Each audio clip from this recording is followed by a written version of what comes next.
Hey, welcome to our Friday Witchy Hangout. We do this every single Friday where we get together and we ask a juicy question of the universe and we mix our energies together and we usually have a pretty good time doing it. So today's juicy question is, what do people find attractive about you? Or maybe there's a certain person in particular. Just tailor the reading however you need to on the back end for yourself and we will see what comes out. Hello, hello. Okay, so without further ado, let's go ahead and jump right into this. We do have an anchor card today, and if you're new around here, I like to make sure that you see all of these cards because I do feel that we read the cards together. Even if you feel like you're not good at this, even if you feel like you're not intuitive, I feel like if you are drawn into tarot and tarot readings, you probably are intuitive. You're probably being asked in some way by spirit to connect with that part of yourself, and pick a card readings and tarot readings on the internet. It's a good way to kind of do that and see if your intuition is catching certain things. So I feel like I pick up on general messages, but you might pick up on more specific messages for yourself, possibly for other people as well. So feel free to share things in the chat. But we do have this anchor card, which is the strength card, which I actually really like for this reading because the base energy for what people find attractive about you has maybe something to do with strength or your strength. So we'll go ahead and put the choices up. If you have not already picked your pile, now is the time to do that. So we've got pile number 1, which is the Chariot, pile number 2, which is the Knight of Swords, and pile number 3, which is the King of Wands. So I'll go ahead and put these up. If you haven't already chosen your pile, like I said, now's the time for that. Even if you have, we like to use this time to break all of the rules of the internet, close our eyes, have a moment of silence, and allow our energy, our thoughts, our anxieties, that to-do list in your mind to just kind of settle and drop below that place of that ego mind, and from there connect in with the reading. So whenever you're ready,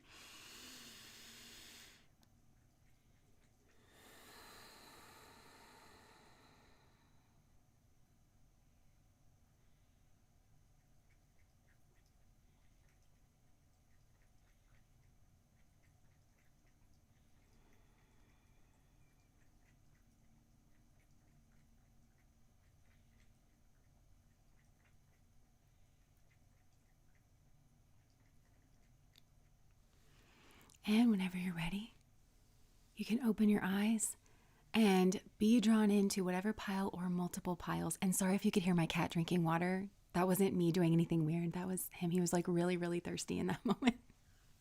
Maybe somebody's thirsty for you. Hey. Hello. Looking extra good today. Thank you guys for noticing. I did do my makeup differently. And your lip gloss complements your smile. Thank you. I've been trying to figure out like colors and like what colors go together. So for those of you that have been paying attention, I think I am a dark autumn then, because every time I wear dark autumn colors, people compliment me. And I think that's what's supposed to happen. So, okay, if you need another couple moments, you can go ahead and pause here. But let us figure out what people find attractive about you. Okay, so we have pile number 1, which is the Chariot. Pile number 1. Okay. Interesting. Well, now like that I have these two cards sitting right next to each other. Oh, wow. We've got 2 major arcana cards. So I feel like a lot of people that are attracted to you, they are attracted to you on a deeper level. They might not even be able to pinpoint exactly why they're drawn in, but I feel like it is something, I just heard sophisticated, something like sophisticated. Maybe it's a sophisticated form of attraction, but it's like they're pulled into your soul's energy. But also we've got Cancer and Leo represented here. Maybe you have those energies in your chart, but that does form a cusp, and that is the cusp of magic. So for some of you, maybe you're into magic, or something here just feels like magic, or it feels kind of like not quite right. Some people might even think that you've cast a spell on them. I certainly hope that you're not casting like attraction spells and those kind of low level ego based kind of spells, and you're honoring people's sovereignty and allowing people to exist, you know, in the way that they're kind of meant to exist. But yeah, I feel like people are really, they're really drawn into your energy. I feel like there is somebody specific that's coming through here in this particular reading that is very attracted to you. And okay, let's see more specifically. I am actually getting a lot of, let me just keep on with the flow actually. I feel like somebody really gets in their head actually in regards of their attraction to you. But I feel like there is a lot of attraction to your physical form, your physical vessel. And it does have something to do with strength, but also kind of like the soft bits here with that Leo and the Cancer energy. I think if you're a woman, even if you are a man, it's like your torso, your chesticles, your breasticles, I'm not really sure what I can say on YouTube, but and then also like that kind of strength energy. So I do think that maybe there's a way that maybe it's your posture, the way that you kind of carry yourself that does look very strong. But I think also this is maybe the bits that are supposed to be kind of like firmer are firmer, and the bits that are supposed to be softer are softer, and the combination there of that kind of softness and strength. I also feel like there is something here to do with your personality, and they might not even realize that they're drawn into your personality, because I do think that there's just a way that you hold yourself in a room or in a conversation. There's just a way that you kind of carry yourself, and it does speak to a certain amount of confidence, and it's not bravado, because a lot of people mix up bravado with confidence. But I feel like you're allowing yourself to flow. You're allowing yourself to be softer, to be vulnerable at particular times. Particularly, I'm getting that this might have to do with like a joke or something. Maybe some of you can make fun of yourself, or I'm not quite getting like a self-deprecating humor, but I feel like if you need to make fun of yourself for something, I feel like you will make fun of yourself. Some of you might have like a leadership position. If you do, I feel like you do have you do it in your own unique kind of way. I feel like this is regardless of whatever your position is, but there is something about leadership that is coming through here, whether you hold some type of leadership position or whether you have this kind of social leadership quality. And this is the kind of group that might not even realize if you do kind of hold that energy about you, because I feel like you're just so unique. You're so interesting. You're focused on, you're not trying to be interesting. You're not trying to be unique. I feel like you're trying to show up to the moment, and you're trying to bring your authentic self to the moment, because there is something about you that is like umame, or it's something that like there's some type of your particular blend of flavors. I feel like it does create some type of uniqueness that is allowed to kind of shine through, and it creates a kind of attractiveness about you. And for those of you that are on Patreon, I shared this video over there, and the title of it was something like everybody is hot but nobody is attractive.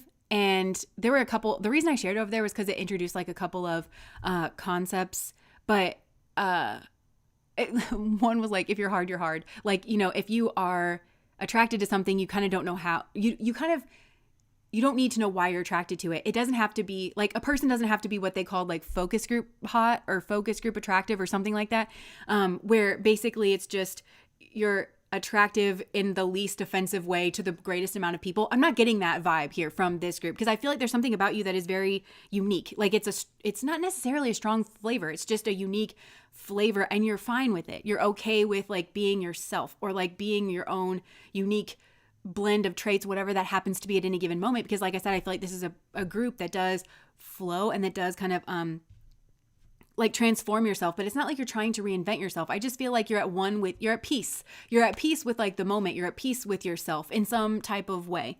And whatever it is, I'm hearing like you wear it well, you rock it well. So even as like, we all ebb and flow. And for those of us that are women, I mean, you've got like your, the different phases of your cycle that, sometimes you're feeling better than others, but whatever stage of life that you're in, you just kind of rock it. You figure out your own style. Maybe for some, there's people who notice, maybe you do change your style. I don't know. Maybe for some of you, it's like one day you dress like, I don't know, in like a flowy skirt or something. And the next day you're kind of like punk rock or something. You might like really, you just like what it is that you like. I feel like for a lot of you, you don't follow trends, and that's really attractive about you. But actually getting back to what I was saying about that video, that it's more like the title. Well, I don't know, because this woman was describing her own sense of attraction, that she's always had a weird sense of like being drawn into attractive people. But, and she said that her mom always made fun of her because she said that her type was like ugly boys, but she's like, I'm attracted to attractive boys and ugly guys. I just know what I'm attracted to,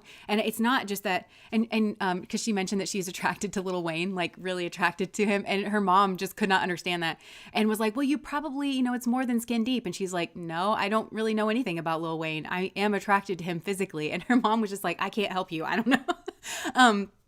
But yeah, so I feel like it's not, I feel like you are like actually attractive. There's something attractive though. You're not just like hot. You're not just a shell kind of hot. There's something about you that is magnetic or that is attractive to certain kinds of people. I feel like it is like your soul energy. Yeah, I just heard I'm just protecting my innocence. I'm just protecting my soul.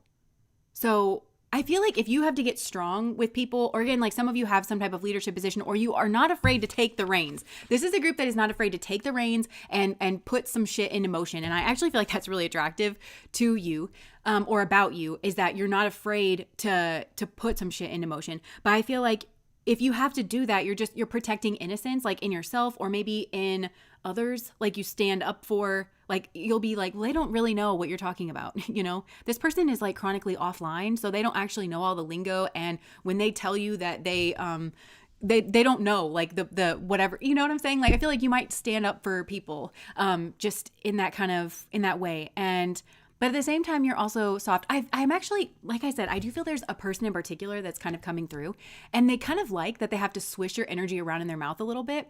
And kind of what I'm getting is like, I'm just picturing myself swishing something like to one side of my tongue and then the other side of my tongue and then the other side and then the other side. And maybe like, I feel like somebody here is kind of like questioning why they're attracted to you, not because you're unattractive, but I think because for some, it's like a stretch for this person to reach you, in some way where they're like, I feel like for some, you might not be somebody's type, but it's maybe because they view you as being out of their league or like, okay, so say, I don't know, for some of you, maybe you hold like a leadership position or something, and there's somebody that doesn't hold that same position, and usually they don't go for people that have like a higher position. I feel like maybe that's more common in like heterosexual relationships with like where the man likes the woman and maybe the woman kind of outranks the man or something. But it's not a turn off, it's actually a turn on. And I feel like this is a guy that maybe wants, and he's shocked by that. He's shocked by something within himself about why he's attracted to you. Not because you're not attractive. I feel like he knows that you are attractive, but it's like he's not intimidated. Or if he is, it's an enhancer rather than feeling the full weight of being intimidated, if that makes sense. But yeah, I'm getting this, again, like the swishing something back and forth. I'm kind of getting that maybe that's even like right or left brained, where I think this person has tried to kind of ask their left hemisphere, that logical side, like, why am I so attracted to this person? And they're really trying to, they could have even been on like the interwebs, like breaking down the science of attraction, like, why, or maybe like pheromones or like something like that. Like, why am I so attracted to this person? That's kind of, it's the so in that sentence. Why am I so attracted to this person? Because I feel like, again, you're attractive, but it's like, why am I so attracted to this person? That's the question that I feel like kind of weighs on their mind. So they'll kind of go to that left hemisphere. They're like, are you, I don't know, what is it? Are you doing some type of something that like tickles my brain in a certain way? Or like, again, they're going to their right hemisphere, which is maybe they're on tarot readings or they're trying to tap in with their intuition, because there is some type of like something to do with your soul. Might not even be like a soul connection, not necessarily with this person, but like, I feel like there's something about your soul. And, oh, you know what I think it is?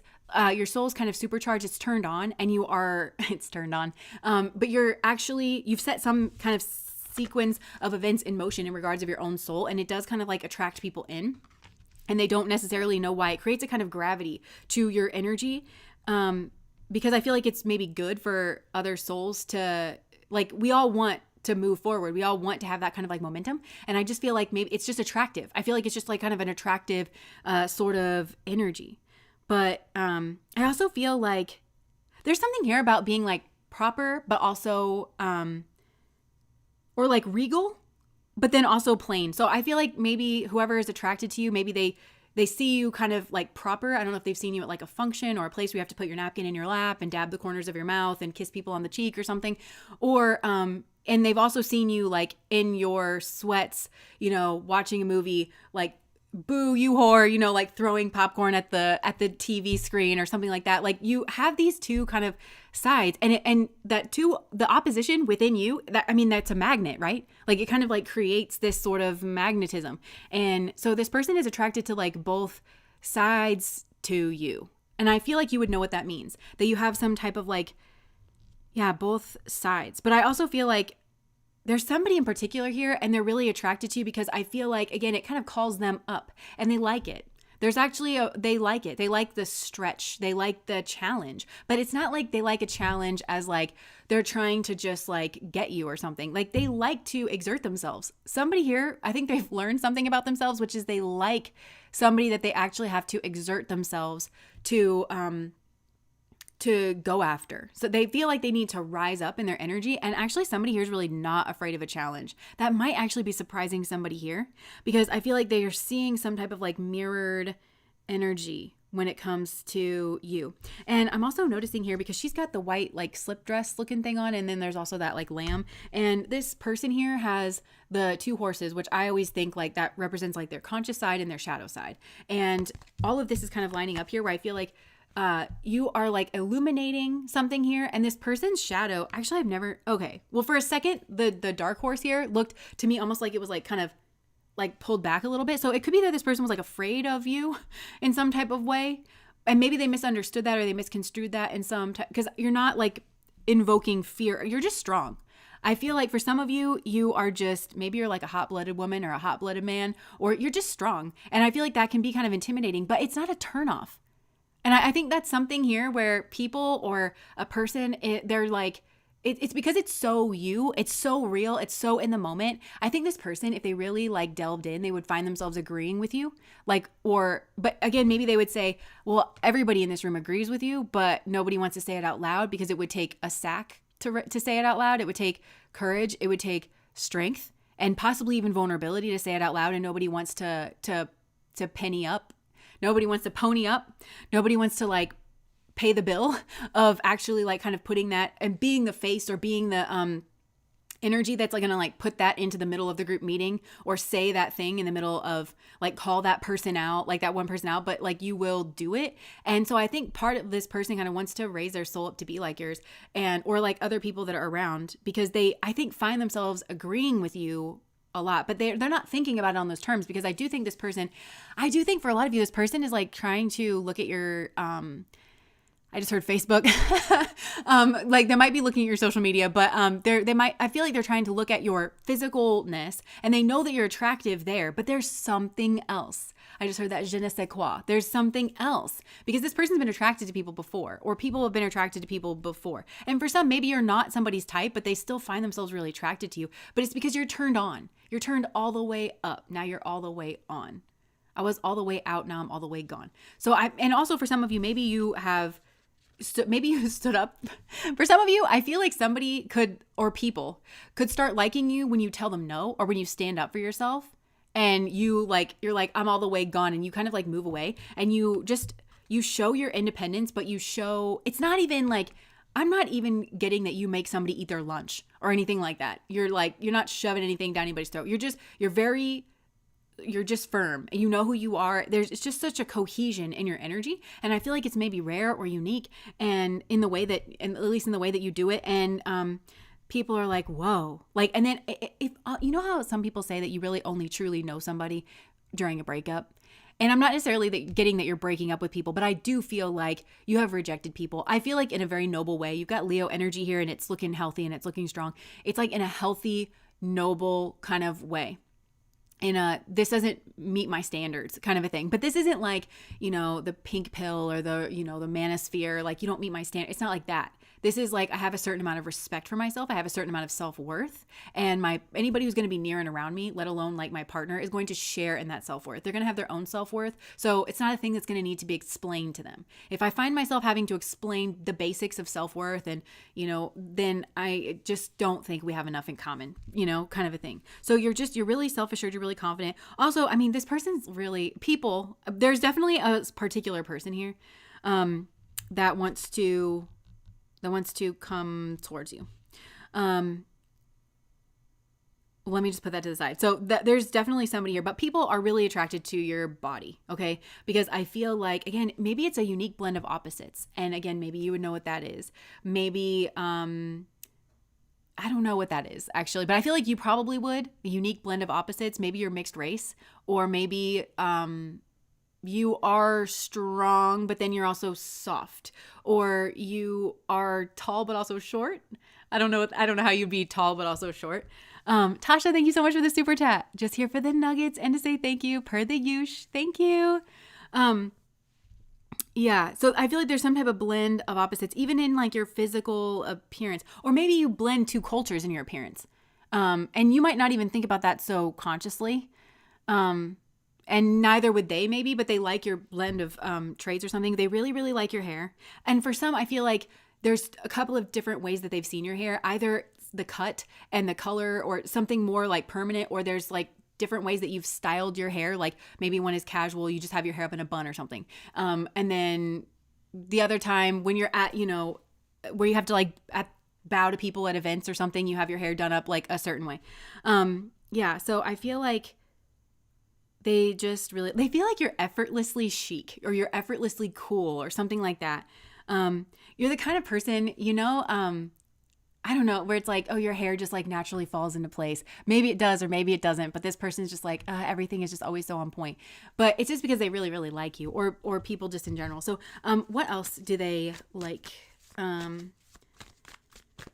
about you? There could be something about your wrist. I don't know if you have a tattoo on your wrist or if there's like a certain, for some of you might have like a Fitbit or something, but they like that something that it means about you. Like maybe you live a very active lifestyle, or maybe it's a status symbol for some, or like you work out or something here. For some, maybe, or maybe they have a Fitbit. Oh, okay. Because I'm watching in my mind's eye, I can't remember what this was, but it was some type of short. And they kept zooming in on that person's like watch where you could see their heart rate go up. And so maybe they like that you make their heart rate go up, or maybe they can see that your heart rate goes up too. Again, that might go in with the vulnerability thing, where again, like you handle yourself like very well, but maybe they can see that you are a little bit nervous around them, but they like it because they know that you're into them. So the people that you're into, that's one thing that they find attractive, is that you will show that you are, maybe they like that. For some of you, they like that you're a confident person that gets like a little nervous around them. That's cute, actually. Okay, so I feel like there was also a moment, because you come across like very strong, but I feel like there's also a moment that this person thinks about when you were very soft and they weren't expecting it. But it actually was a show of your strength that you didn't actually get big in that moment. Because I think this person, I don't know that this person, I keep saying this person because there is a certain particular person here that's got their eye on you. They do want to approach you, and they might be approaching you very soon, actually. But that person, they're drawn in because they like this strength energy that you hold. But I feel like this person, something about their family, something about, I think their family and their group of people that they're around, they don't do strength energy all that well. So they might mistake bravado for strength. And they're not used to strength being, they're used to some kind of hollow version of strength. They're used to a posturing kind of strength. And so like they expect people to be small and like, blow up at them or something. But you have a different kind of strength where when something needs to be said, you'll absolutely say it, and you'll say it with purpose, and you'll say it like with your whole being, But if it's a matter of having compassion and seeing like the humanity in something, then you will also do that. And I think there's been at least one moment, and it might have been a really key moment for this person, where they felt like they needed to get something off their chest, or they really needed that softness, and it was there, and they weren't expecting it to be there. I think that they were expecting it to be this big lion's roar, but instead you saw that there was genuineness and authenticity and humanity there. And I think that you were very soft. Or for some, again, like they saw you interact maybe with a child or somebody that was hurt or something like that, and you're able to do both. Like you're very strong, but it's always in service of the soft and I'm hearing that from the Tai Ching, only the soft and the supple will prevail. The Rainby Wavy, thank you so much for the super chat. Yo, too specific. I'm multicultural and I just cut my hair to a pixie. I moved out of the US and I'm extremely rare here. They won't find another me. So true. That's cool. Okay, so anything else?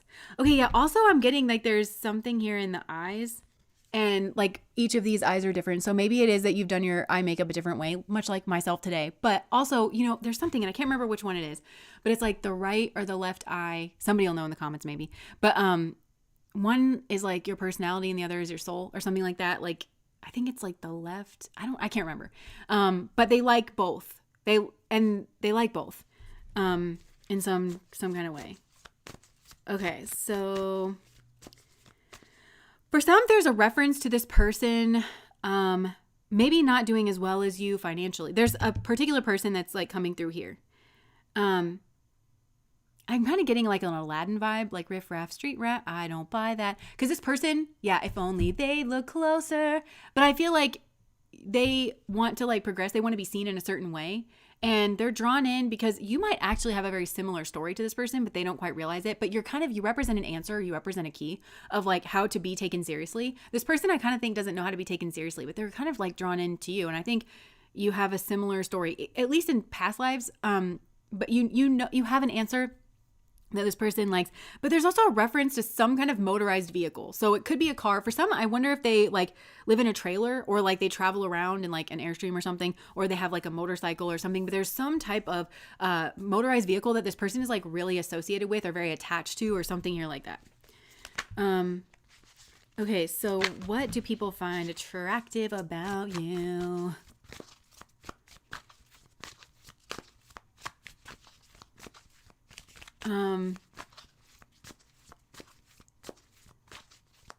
Okay, so what does this person find attractive about you? Oh, the Three of Cups and the Ace of Pentacles. So there must be something about your friends that they like as well. Also, like she's got that back tattoo. Maybe for some of you got a back tattoo or one of your friends does. If this sounds so funny. If one of your friends has a back tattoo, maybe even like a very large back tattoo, I think they think that makes you cool or something like that. They're like, because it might not be, I don't know. I think for some of you actually there's tattoos. Maybe it's unexpected. Yeah, there's tattoos because she's also got a tattoo on her forearm here. For some, this is very specific. There's some kind of tattoo on your forearm, or there's some kind of tattoo on your back, or you hang out with people who are like that. It's very much like, okay, so this girl with this back tattoo, right? Like if she wore a dress or something, she could cover that up if she needed to. But also, when you go out and like something is showing, then it's kind of like the equivalent of like letting your hair down or something, where it's like, oh, like I'm out of that stuffy office or like something like that. Even if you don't have a tattoo, I feel like there's still some type of an equivalent, possibly in the way that you dress and the way that you choose to dress. Like again, maybe you wear backless stuff for some of you, or I think this person does really like, okay, I am getting that. Like some of you, they see you, there's just this vibe of people seeing you in different places. But like when you cover up less and you're like more in a casual like vibe, people really like that. Yeah, they really want your attention here. I think for some, this is so funny. This is actually making me laugh. Maybe some of you are like really fun. But there's something about it too. Like there's a way that I'm kind of wanting to laugh right now, which is kind of like I'm a bit holding back because I'm not like kind of sure what to, it's almost like I'm smiling under my breath, you know, where like I'm not necessarily showing you that I'm smiling. I feel like for some, there's just this, you've made people smile, but they kind of like don't show it. It even could be when you're like strong, or if you're doing like they're not making fun of you, but this is like you bring genuine joy, but it's like you didn't see that in somebody and they're not necessarily trying to hide it, but it's just like it just feels like on the back of a really human moment or something like that. Okay, there's something here too with this, like the Knight of Wands and the Ace of Pentacles, because I feel like maybe for these Knight of Wands characters, you know, like the really attractive, but like fuck boy, like, you know, you are maybe like having a good time and you'll be in environments like that, but the way that they're used to getting people's attention doesn't work on you. And for some reason that's like super attractive. But yeah, it's more like they've got to make some type of an investment, but they also have to be like real confidence. That's kind of what I'm getting, like real confidence. They have to bring real value to the table. People like that. I'm telling you, people actually do like that.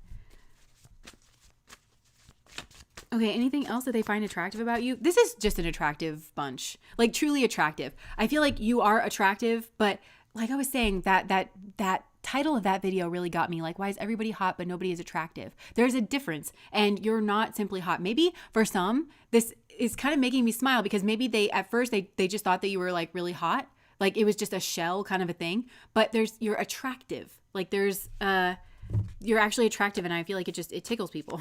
I don't know, in places. It tickles people in places. I don't know. Okay. Like the King of Cups, the Ace of Wands. Okay, yeah, like this is so funny, but I don't know, like there's definitely somebody here, but maybe even more than one person where they keep their attraction to you a secret, but it actually does them some good.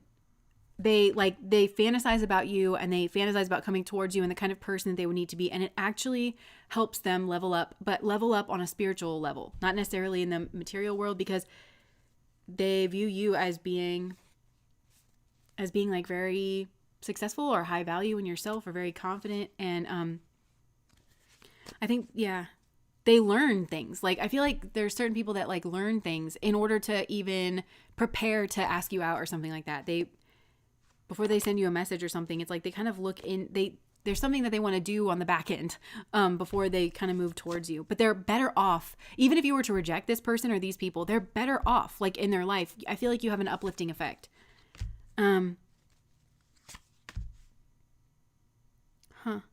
Yeah, definitely some of you have changed the color of your hair maybe. Or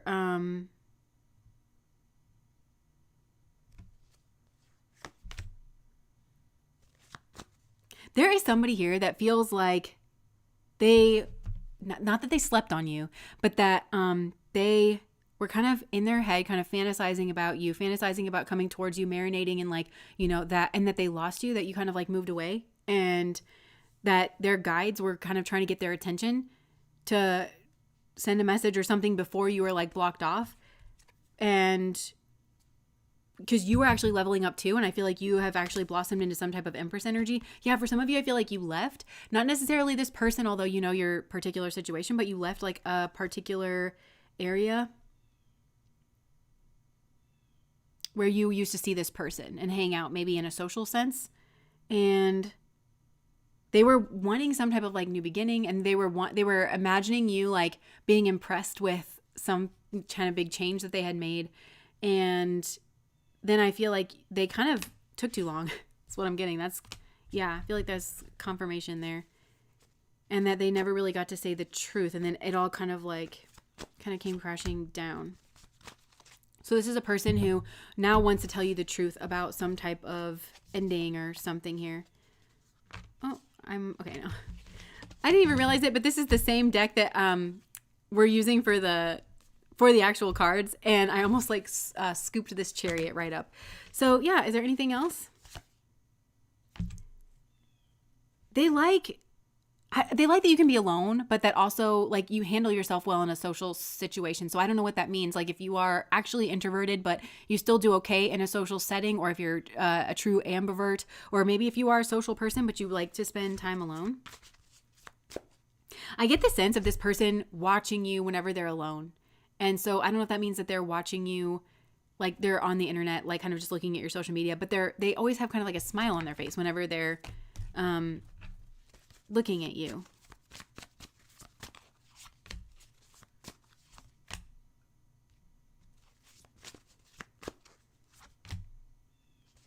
I think for some, it's shocking. You have real human moments with people, and it's attractive. And I think for some, you have, I don't know if you've shared this like directly, because it doesn't have to be that, but in some way you have made it clear or communicated that you have sometimes been in this position, whether you've gone through hard times financially, or you just felt like locked out of a club, or like you didn't always fit in, or you didn't always feel worthy or like good enough, but that you still somehow, like even if you're not in a position of leadership, or even if you're not like in a certain position, you still hold your boundaries, you still hold your worth, you still hold your value. So I don't know if this person, if you've talked about a time in your life, or somehow this person seems to know about a time in your life where you were going through a much more difficult time, and maybe eventually you like persevered, or maybe you're going through a difficult time now and you're determined to persevere, or but it's like it kind of doesn't matter what position you hold. Like in society, you still protect like your worth and your self-worth. But also I think it was some type of tower moment. Maybe something happened and it really put you in a negative spot. But I think it was a tower moment for this person to understand that you have like internal wounds of not feeling good enough, or of being kicked out, or of going through poverty or something like that. It really kind of shocked this person or people. They weren't seeing that before, because for some of you, you have turned something around for yourself, and it's made it hard. This is like a specific message that's coming through. So I'm wondering if this is this particular person, but you've turned something around for yourself, and you're super like empowered. And this person doesn't want to think about what they did to you in the past. It like kind of broke their brain because they had to kind of think about what they did to you in the past. Maybe in regards of commitment. And some type of responsibility, because this person could have been online chatting to like other people, or it's Venus and Aquarius energy, which is not always a bad energy, but it's just Aquarius can be online, or it can be like the group, or they were kind of entertaining a group, or they were kind of, maybe there was a different group that, I don't know. There's somebody else. I feel like this person just was talking to somebody else or involved with somebody else. And they just don't want to think about that because you're the Empress. Anything else?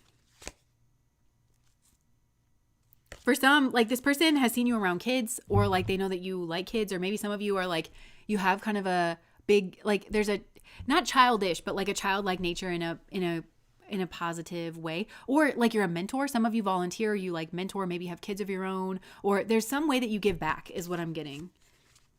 And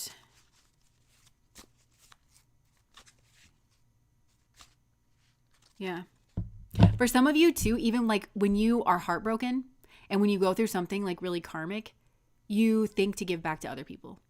And that's maybe a way that you regain your humanity, or like that you regain your strength. Not that you're like lording anything over other people, but it reminds you of humanity in some way. So, I call it antisocial extroversion. I just looked down and saw that. Yeah, but this is a group that is truly attractive. And you might have doubted that because there also could have, let me just see. There is something coming through about like somebody being like hot versus attractive here. And maybe somebody was with somebody that they just thought was hot and you are truly attractive to them. There's something here that this person, there's somebody specific that keeps coming through. And they're like, what do you have that other people or a specific other person that they found to be hot didn't have? And it's this like attractive quality.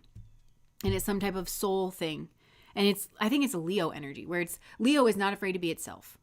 And it's attractive because it's itself, kind of a thing. You know, so you have something here to do with that. And it almost seems like you have a magic about you, or like a magical quality. And for some, this person does better whenever they're around you, because a rising tide lifts all ships. I think this person it's like you're a natural antidepressant for this person, for some of you. Like just the way that you kind of carry yourself, but it's also the faith that you have in yourself and your problem solving abilities. Not that you like always know the answers to everything, but your willingness to try on different like solutions and things. It instills like a can-do attitude in this person as well.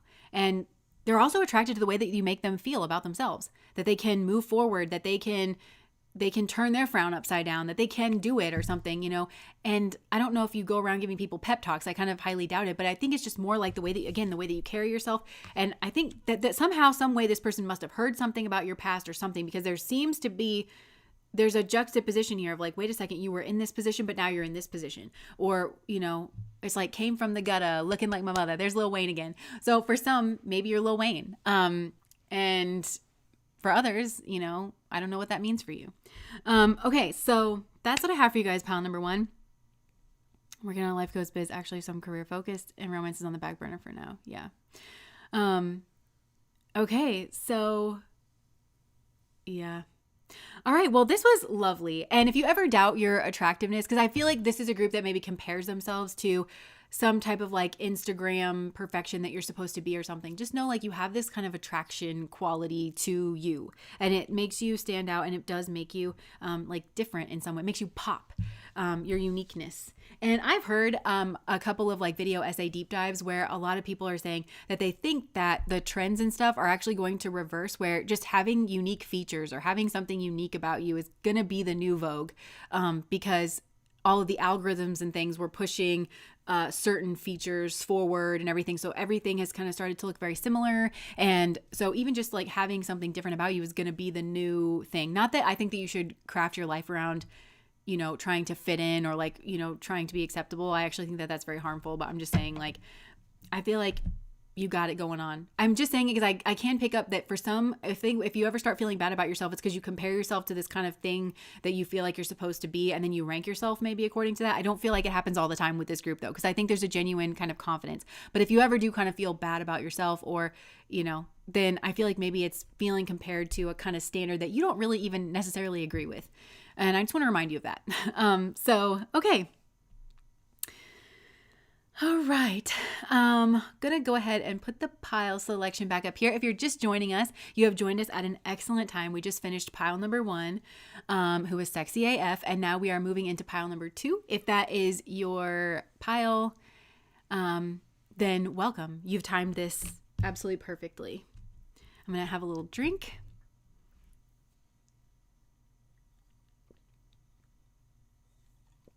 Hello. Hello. Everyone simps for her. She's fucking hot.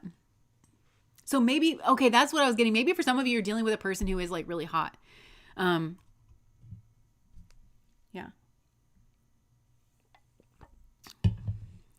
Nice. Okay. Well, compassion.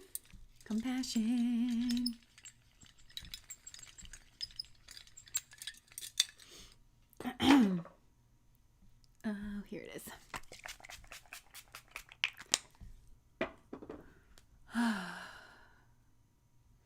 Shooby-dooby-doo-doo-doo. Okay, I was just seeing if Luna was around because I've been trying to train her whenever I do that. Shooby-dooby-doo-doo-doo. And then she'll be like, meow. And then I'll be like, good girl. And I'm trying to get her to do that. But I think that she's probably asleep on her chair. But I thought I heard her in there. So I finally made it to alive. Yay.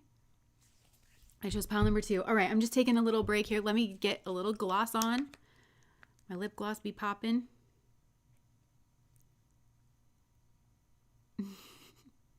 Good morning. Okay. Sugar and rice. Oh my gosh, I love that name. Okay. So if you're ready, I'm ready. Pile number 2.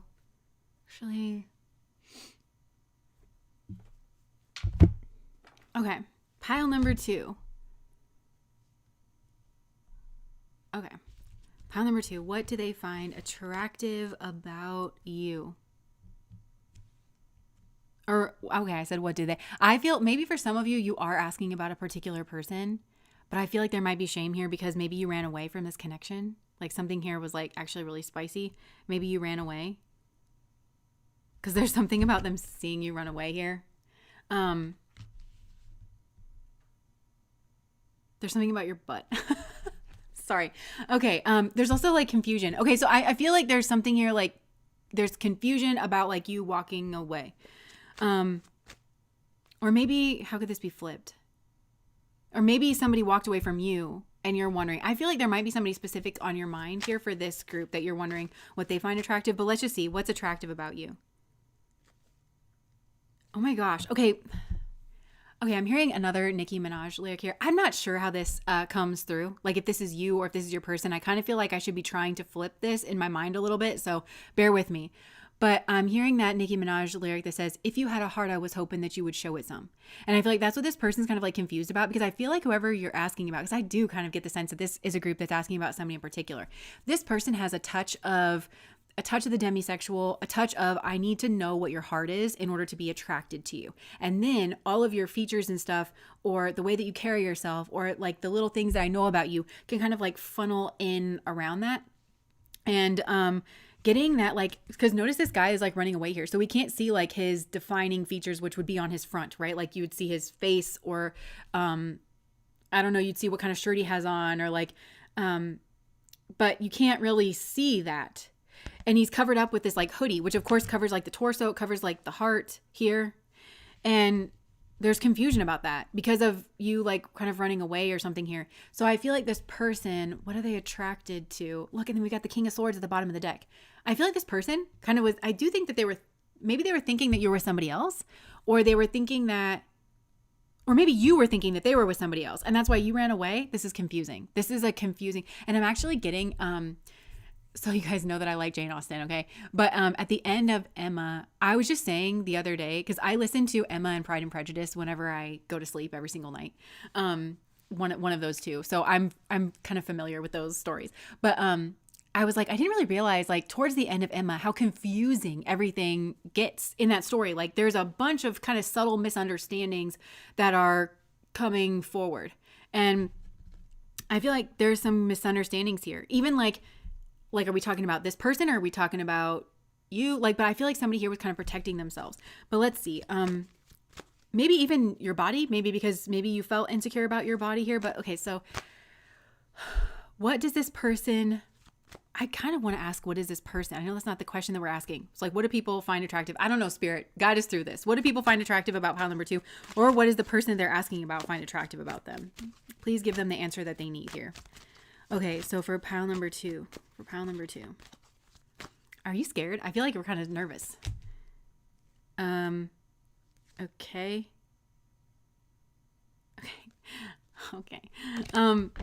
Well, we got the Sun card that came out. Okay, so I feel like this person actually does like your personality. I feel like they think that you're like bright and sunny and that you're fun to be around. But I feel like there's something here that you're actually like guarding or protecting. And for some of you, it might have to do with a child, or it might have something to do with your childhood or something here. But I actually feel like whatever this is, this person kind of likes about you. I feel that this is a group that feels insecure.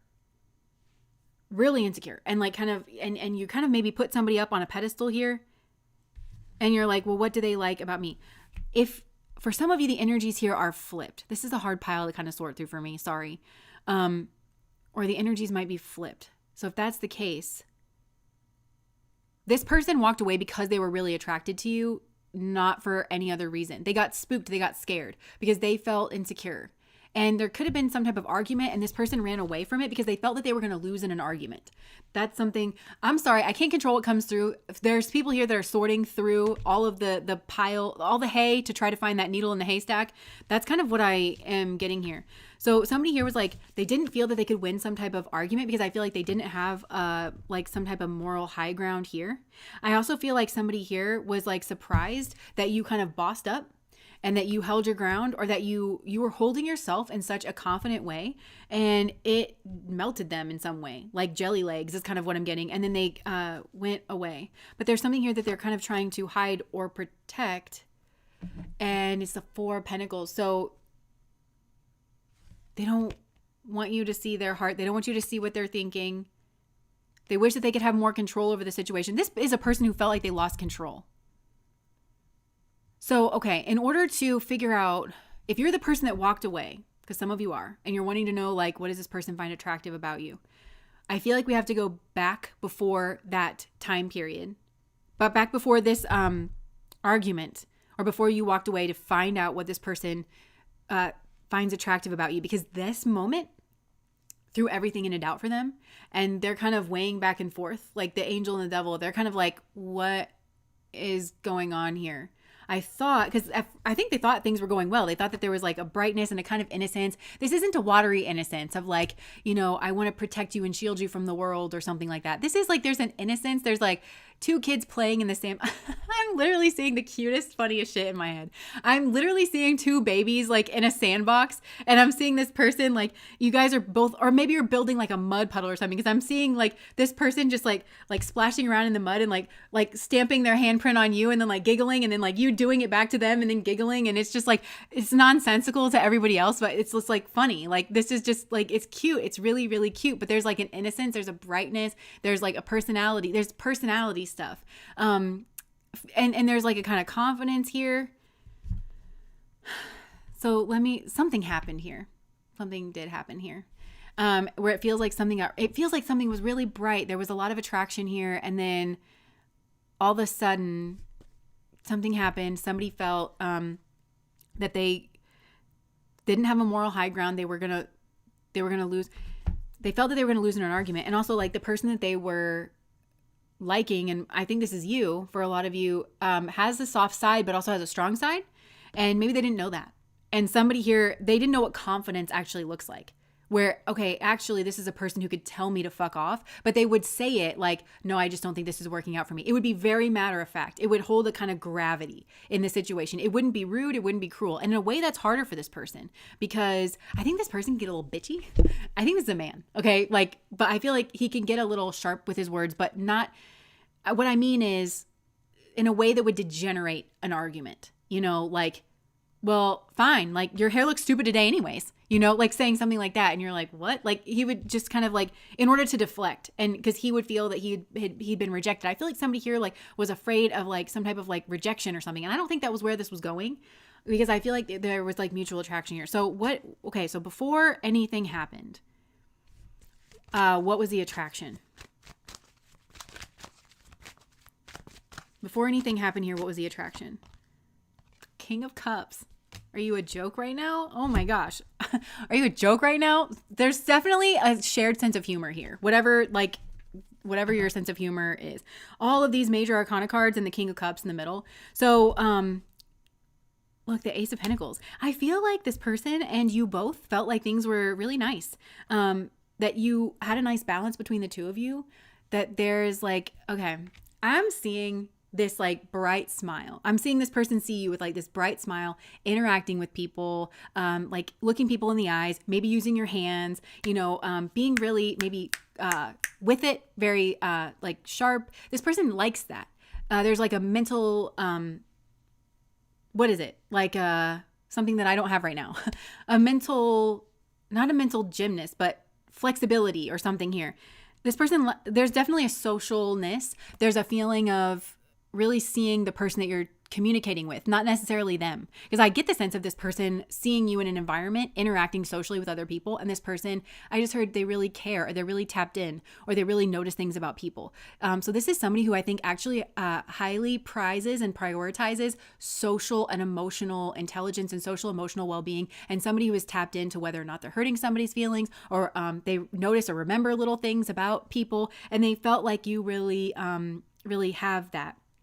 And that you kind of like adapt to whoever it is that you're talking to. This person really likes that. And they don't find it to be manipulative with you. Or at least maybe they're a little confused about it now, but they don't find it to be manipulative. They find it to be a genuine expression of, I see you, and like love and connection and care.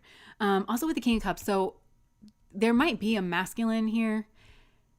I don't know, going from a king to a knight, like what? That's so if it's the masculine that walked away, and I feel like really that's the case for most of you. This person, if you are masculine, this person saw you as the King of Cups. They saw you as like their person, basically. They saw you as having, as being very masculine, but also having this kind of caring, compassion side to you, where you could, for instance, have some type of like back porch talk with somebody that was in need of that, that you could kind of be like a woman in that way, like, I don't know. Cause I would think that I would go to like one of my girlfriends or something, but this person feels like they could go to you, or that anybody could go to you, and you could still hear them like that, really hear them, really understand what it is that's important to them, reflect that back, help them kind of, resituate like their self-esteem and their place in the world, and, like reassure them or something here. Maybe you're very spiritual, but then it went to the Knight of Swords. What the heck? This is quite the confusion here. This is the confusion, because it's like, well, I thought this person was a king. I thought that they were really, very, very mature and loving and social and plugged in and engaged, and just a joy to be around, really. Just a joy to be around. And then all of a sudden there was this like very harsh, cutting, immature fight. Somebody ran away. I feel like somebody here was like running this masculine. Notice how I'm like, because I feel like somebody here is actually really good with their words. But they ran away from a fight. And this person wasn't thinking that there was going to be a fight. They were thinking you were about to have an emotionally mature conversation. And that's also like what they confused them, because they liked that, they thought you were capable of that. You could also lead that. You could hold your own like in that space, but I feel like somebody here got scared and like ran away because they knew that they had lost some type of moral high ground here. But very much seeing you as Mars. Like, okay, because I feel like this is, take this however it resonates. Like I said, this one's kind of hard to sort through. Again, if it's a masculine, I feel like very much seeing you as Mars. But before, saw you as the sun. So again, another demotion, because all men start off as Mars. They're meant to make themselves into the sun. They're meant to make themselves into Jupiter, one of the two. And so I think this is somebody who thought that you were mature and maybe doing well in your career, that you had everything like that you needed to do well in a career, because you have social skills and like a gravity, a brightness, you learn quickly, that kind of stuff. Like this person wouldn't worry about you in that regard. But then all of a sudden, it's Mars. It's still very attractive, but it's attractive in a different way. And again, it confused this person because they were kind of attracted into something that was more developed, more mature, more in that way. And then all of a sudden it was like on some adolescent shit. You looked good when you were walking away though. So if it's the feminine though, I feel like it's probably pile number 1.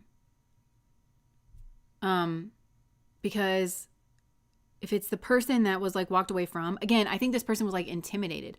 They were intimidated by how attracted they are to you. They also didn't really understand that. There was like a kind of gravity to you, but also I feel like there's like a vulnerable side to you where you can like be very soft, but there's also like this strong side. And the strong side isn't Knight of Swords. It's the lion. It's noble. I know lions in the wild aren't very noble. They're actually really the scavengers. I feel like maybe that there could be some level of projection here, where this person was maybe actually scavenging. I don't know. Okay, so going back before all of this happened, what did this person find attractive about you? They found you really attractive, but this is like also deep down in your soul. They're really drawn into your personality.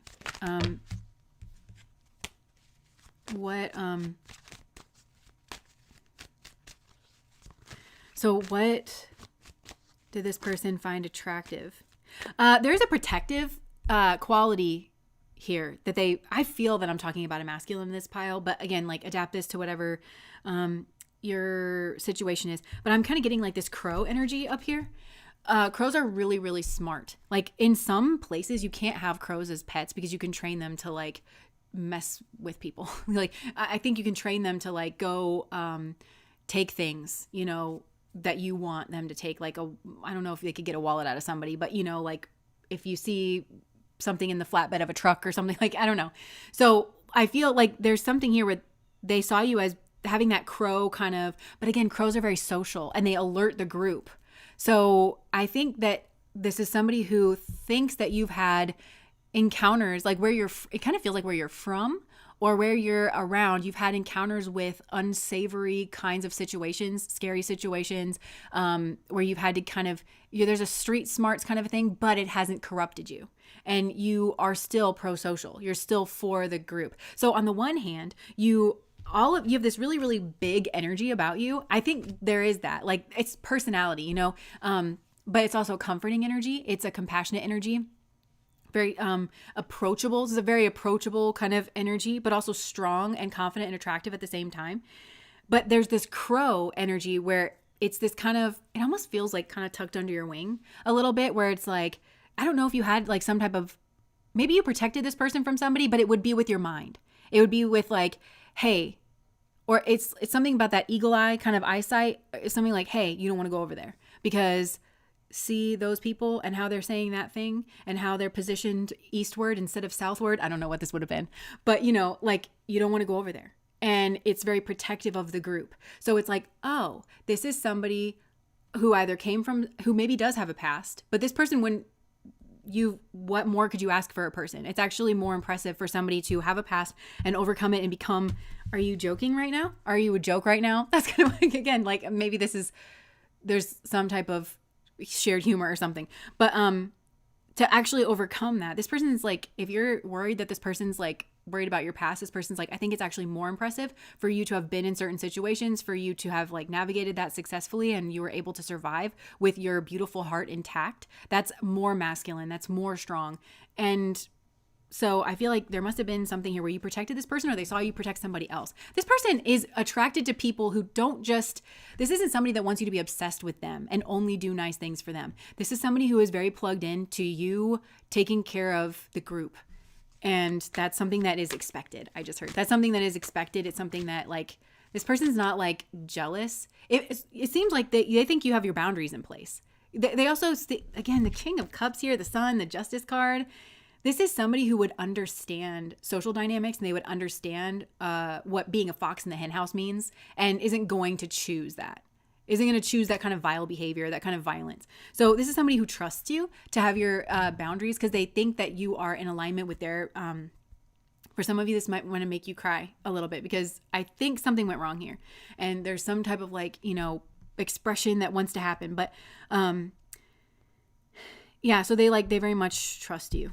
Basically was kind of what I was getting at. And again, for some of you, like you're very sweet, but then if something needs to get said, you will say it.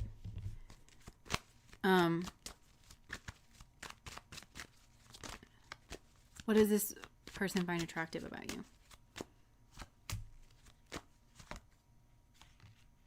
Yeah, I'm not getting so much that you're seen as successful, like, right now, but they very much think that you're going to get there. And that you're on your way and that you've got everything that you need to get there. But there is still some kind of success here, but it's a success from your past, or like there's something here that you really have overcome, but it seems like on a social level. This person's impressed with you socially. And like socially, emotionally, they think that there's something that you've managed to like overcome. I feel you're really in your head about this. Why? King of Wands. You're really in your head about this because you feel there's somebody else that's looking at this person that you want and that you like. And it's coming as a King of Wands, and King of Wands, not for nothing, is pile number 3. So I'm wondering if there's like a connection there. But you feel like this person is like your happiness, and you kind of feel like maybe you can't win against this King of Wands. Why? Because maybe they already have a connection with your person or something.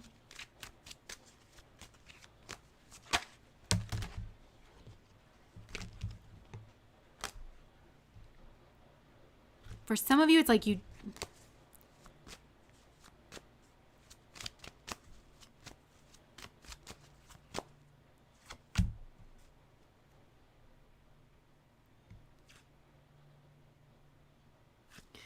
Yeah, it has to do with this Knight of Swords energy. I feel like some of you know you lost your shit and that you did something here.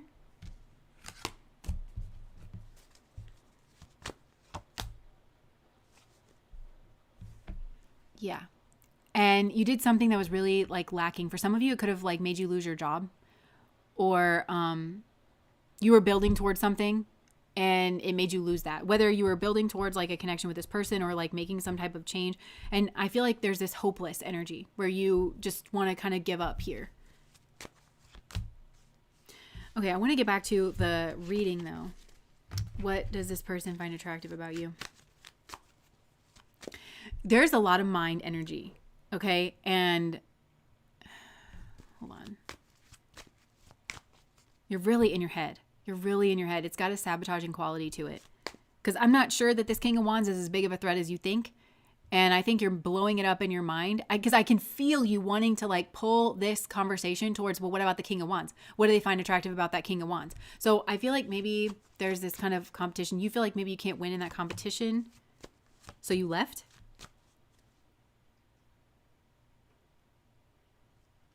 Did you leave a party? Or did you leave a reunion or something here? Because you feel like somebody here, you feel on the outside. You feel like something that you did is like, has made you on the outside. And now you're trying to figure out what to do or where to go. You have a lot of love for somebody here, and you feel like they've kind of walked away from that love. Do you care about what they find attractive about you? Let's just try to, I'm going to try to pull it back. What do they find attractive about you?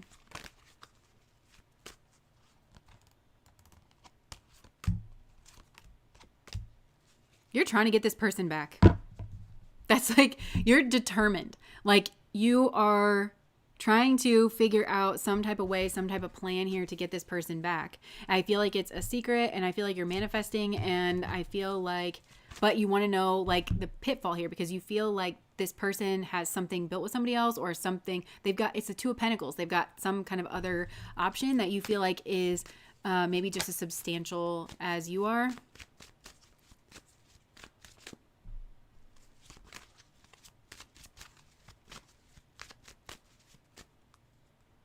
Yeah, okay, so for those of you that are saying this is your person's energy, I would really point you towards pile number 1. I feel like that's probably your energy. Obviously, we haven't done pile number 3 yet. But I think I'm seeing an interaction here. I think for a lot of you, only take what resonates. But like, there's the pile number 1 person, and then there's the pile number 2 person.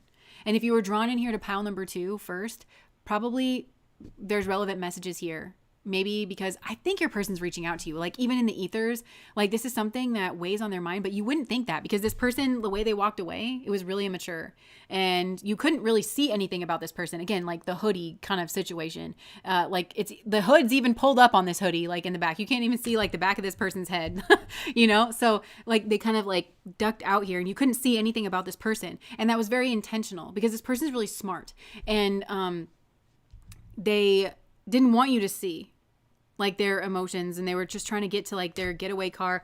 They wanted some fresh air. They needed like some type of new beginning and they thought that that was going to release them from this, but actually it has not. This person does have a guide that's with them as well and that has been with them. I just feel like there's a lot of messages here because I think this person's determined to get you back. I think that's what they want you to know.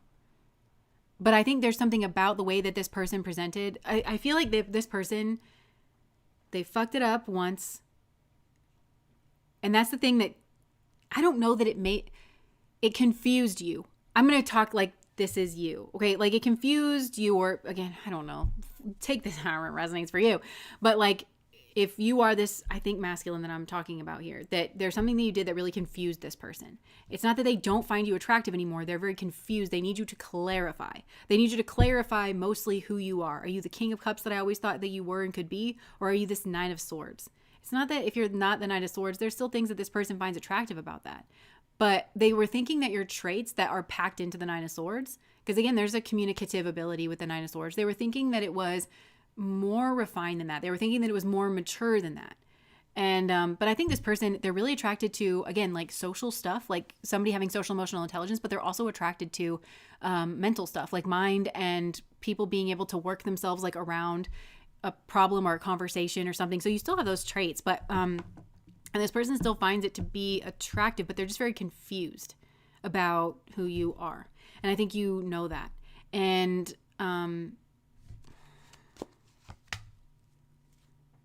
yeah, so then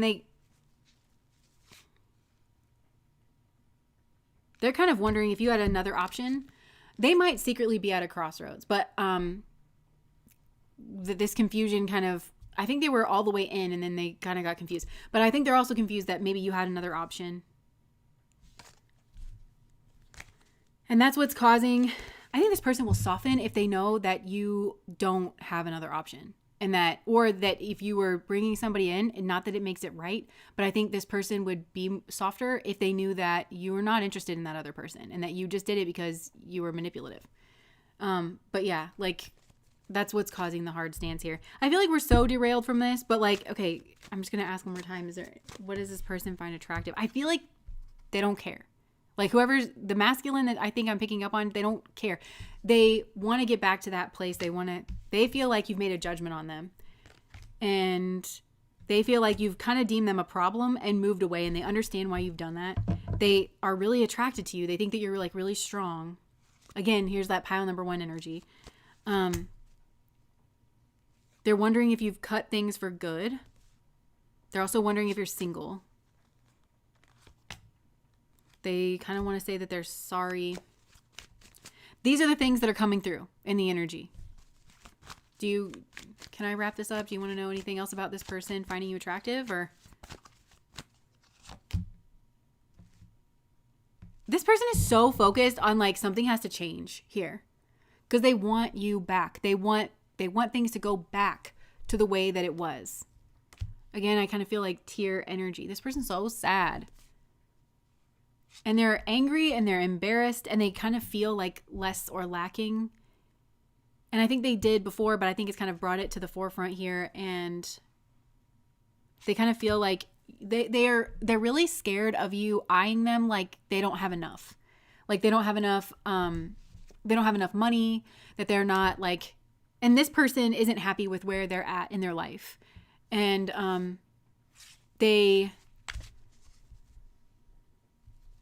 I think they want a marriage here. I think they want like a commitment. They want to be with you. You're like their dream. You're their wish. And they feel like you were offering them your cup and that they ruined it quickly because they were in such a place of like chaos. I didn't mean for this to become like a confessional, but I feel like it's kind of a confessional. So you thought this person was considering other options. Again, I feel like I want to cry. And then you moved on here. Like you started your own new beginning for yourself that's very stable, but also it has like very strong boundaries. And you kind of like cut them off. And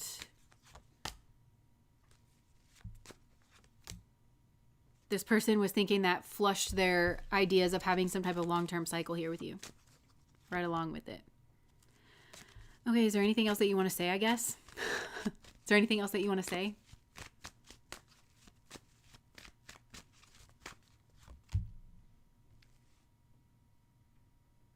This person is so defensive about, like, there's something about, like, questions about the past that they are very defensive about because they were in some devil energy. This person is saying that they were in some devil energy. Do you want to talk about that? I feel like this person's very hesitant to talk about that. 3 of Swords. So heartbreak, third-party situation. They're so ashamed and embarrassed because while this person was on some this bullshit, you were in this energy. I mean, it's not at all like you're showing up major arcana, you're showing up strong hermit energy. I feel like you were maybe even alone and you had to be like really strong alone. And then this person was like ganging up on you, but these are like fools. Like this is like, and yeah, there was like some type of competition. Maybe this person, there could have even been 2 other people here that this person was like talking about you with. I am kind of getting a gossip energy. So how sad. This is me coming through.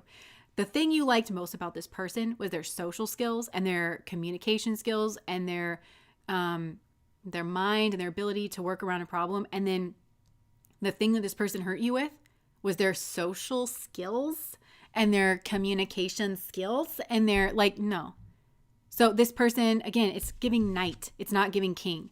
It's giving like two-face. It's like, yeah, I know how to butter up this group of people. I know that they want to hear me talk shit about you. So that's what I'm going to do over here. You thought this person was much more advanced than that.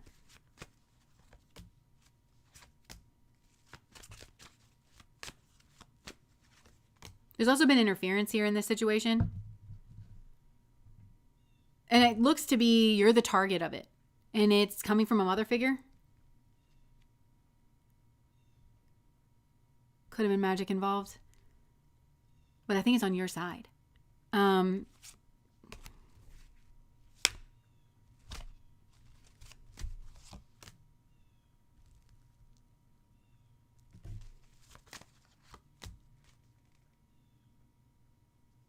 Yeah, there's also interference in this.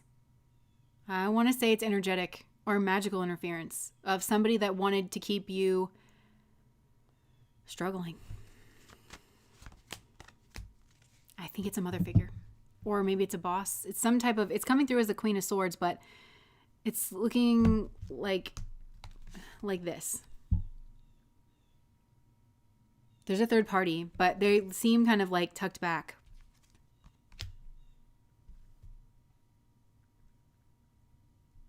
They don't want you to be in love. They don't want you to find peace or to find happiness.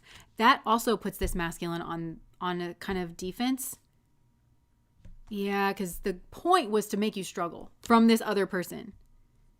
And here's a man who thinks he's impotent. And so tell me, why would an impotent man need to be kept away from you to make sure that you didn't struggle? Because it sounds like maybe actually what you needed, this is kind of, again, like something here. Again, I feel like this masculine does have a protective side. And I think it does click in with his intelligence. And I think that was what was needed. And whatever this other situation is that somehow was having an effect here. I'm also feeling it in my back. Like I just felt something like around like the back of my heart. It feels like stabbed in the back or like stabbed in the heart. But it just released. Like it just kind of like, you know, because like I feel like somebody here. There she is again. Like what is this? And so I feel this man's embarrassed because I actually think that there's something about this crow energy, this like intelligence, like don't go over there. Don't you see this? Connect the dots this way. And a way that he is socially that really could have protected you in this situation. Or maybe he could have seen her and called her out.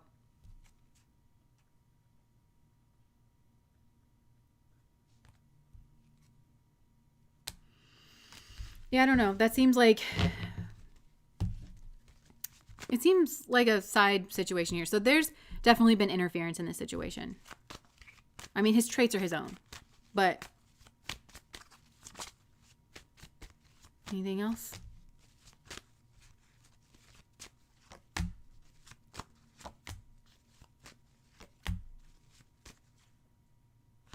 You've grown from this situation.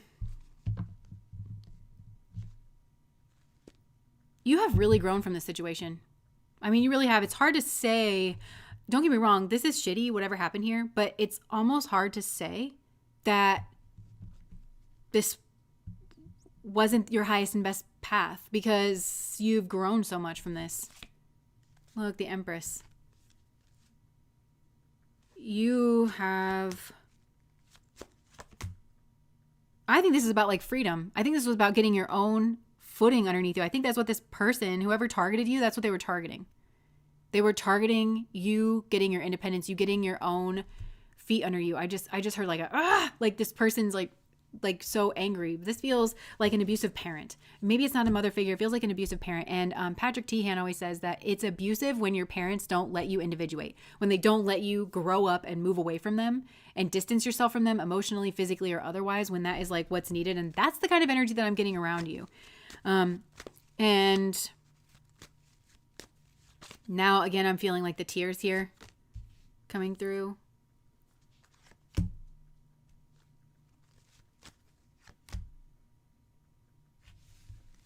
I can't tell. But this is veered so far off of like and we do that because Spirit is in charge. And so is there anything else, Spirit? Have you ever heard that sometimes the things that you like most in other people are, I'm getting this from Dr. Lily J. She was the ex-wife of Ethan Slater. And in her article, she was like, sometimes the things that we love most about our partners are actually like things that we like about ourselves. And I feel like that's maybe true for this group, that this guy, you know, I feel like you're a very relationship oriented person. Catherine, hello. Thank you so much for the super chat. Try this again. Drive by hugs. Jess, you look beautiful. Hi, Mr. Alex and crew. Thank you so much. I think I must be getting the right colors together. But yeah, so I am feeling like you ended up realizing that you are that person. You're good socially. You're king level good socially, not knight level good socially. You're protective. You're going to stand by people, and that you can rely on yourself. And I think that it's not that this guy's not a soulmate, but I think that Spirit, and I'm seeing Shiva, and if you guys know me, you know I love me some Shiva. It's very natural. Like it doesn't come, I love Shiva, and I don't even know, I just love him. And then that's like very much God energy for me. But I'm seeing him kind of stand right behind you and is like, anybody that would like a relationship with her now, you're going to get to know the new her. You need to be able to form a relationship with this version of her, with an empowered version of her, with somebody who's going to hold their own. That's what needs to happen here. And that's for everybody's highest and greatest good, by the way. And I'm seeing him sit behind you. And so you have protection now. I feel like you got yourself out of like a very precarious situation, and you are going to have joy in your life. You're going to have the wind at your back. You're going to have a happy, fresh, new, like unencumbered energy. You're going to maybe be struck by some type of creative situation, but also I feel like you might get some good D here, because Shiva does rule over that. And it's that masculine kind of energy. And I feel like maybe some of you really need that after such a disappointing experience. So is there anything else?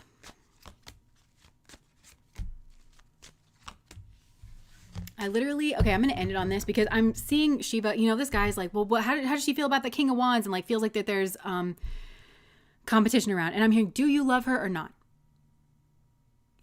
That's all you need to know. Be the emperor then. Go after the person that you want. All the little spermies fight over the egg for a reason. Okay? So get yourself out there. No, we're not going to cry in the dark anymore. Okay? Like, get up.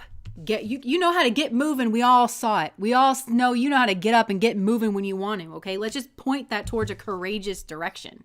All right? Like, Okay, so I'm going to leave that there. What an interesting ride we had in pile number 2. I just work here, and that's hopefully you got what you came for. And thank you guys so much for the super chats. And Catherine, it's always lovely to see you. Same, never clicked for him. Facts. Why is it so hard? Okay, so I'm going to throw this back up here. If you're just joining us now, you've joined us at a great time because we just finished pile number 2. So if you want to watch piles 1 or 2, you can go back and do that now. And we're moving on to pile number 3. So if pile number 3 is your pile, then here we go. I'm just going to have a little drink. We're going to compassion and we're going to move forward. They had him in hard denial and confusion and closed down that timeline because his yin was weak.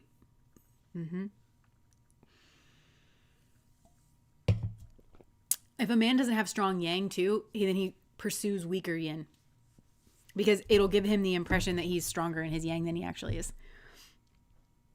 Okay, I'm trying spirit.